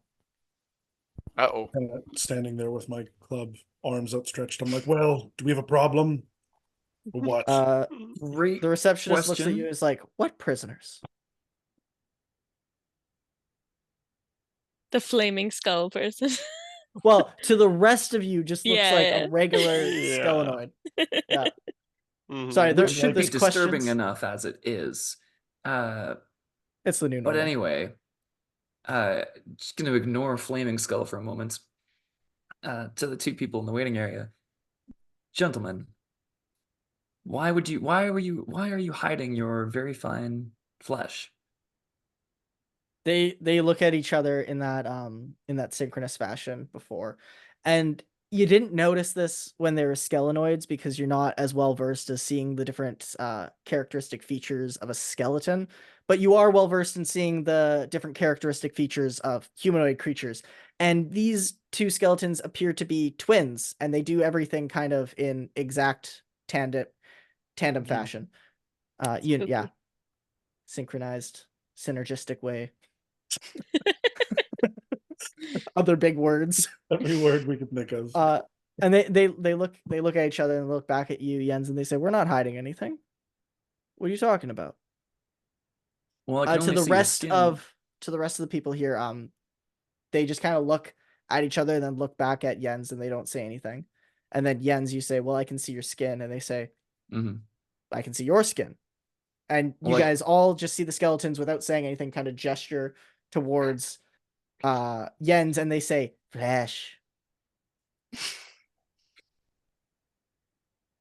Well, I Interesting can't see your interaction. skin if I drop my glasses down, which really seems like a missed opportunity. I mean, you're hiding your wealth, hiding your beauty. They look at each other a little bit confused, and they look back at you and they say, "What are you talking about? We have flesh." And they point at you and say, "What are you talking about?" Jens, may I have the glasses for a moment? Sure. I take the glasses. I say, these glasses have awarded us nothing but lost No, time. no, No, no, no, no, no. Do you break it? I break them in half, yeah. Nice. No! The illusion breaks, and Oh, you guys thank God. see everything as it was when the glasses were on. Wow. So you see the flaming skull in front of you. You see the two people who now see the flaming skull in front of them. They look terrified. They start looking around to see if they can get a way out of this room. And then the skeleton, the flaming skull lady, floats up in the air and reaches her hands at you and say, "Now you die." And we'll call it there, because I don't think we have time to start another combat. So we'll pick up Oh, next boy. session. Wait, with the before we combat. call it, Samson says, I knew that would happen. That was Totally. intentional. That was Yeah, what I meant. But, yes, my plan worked.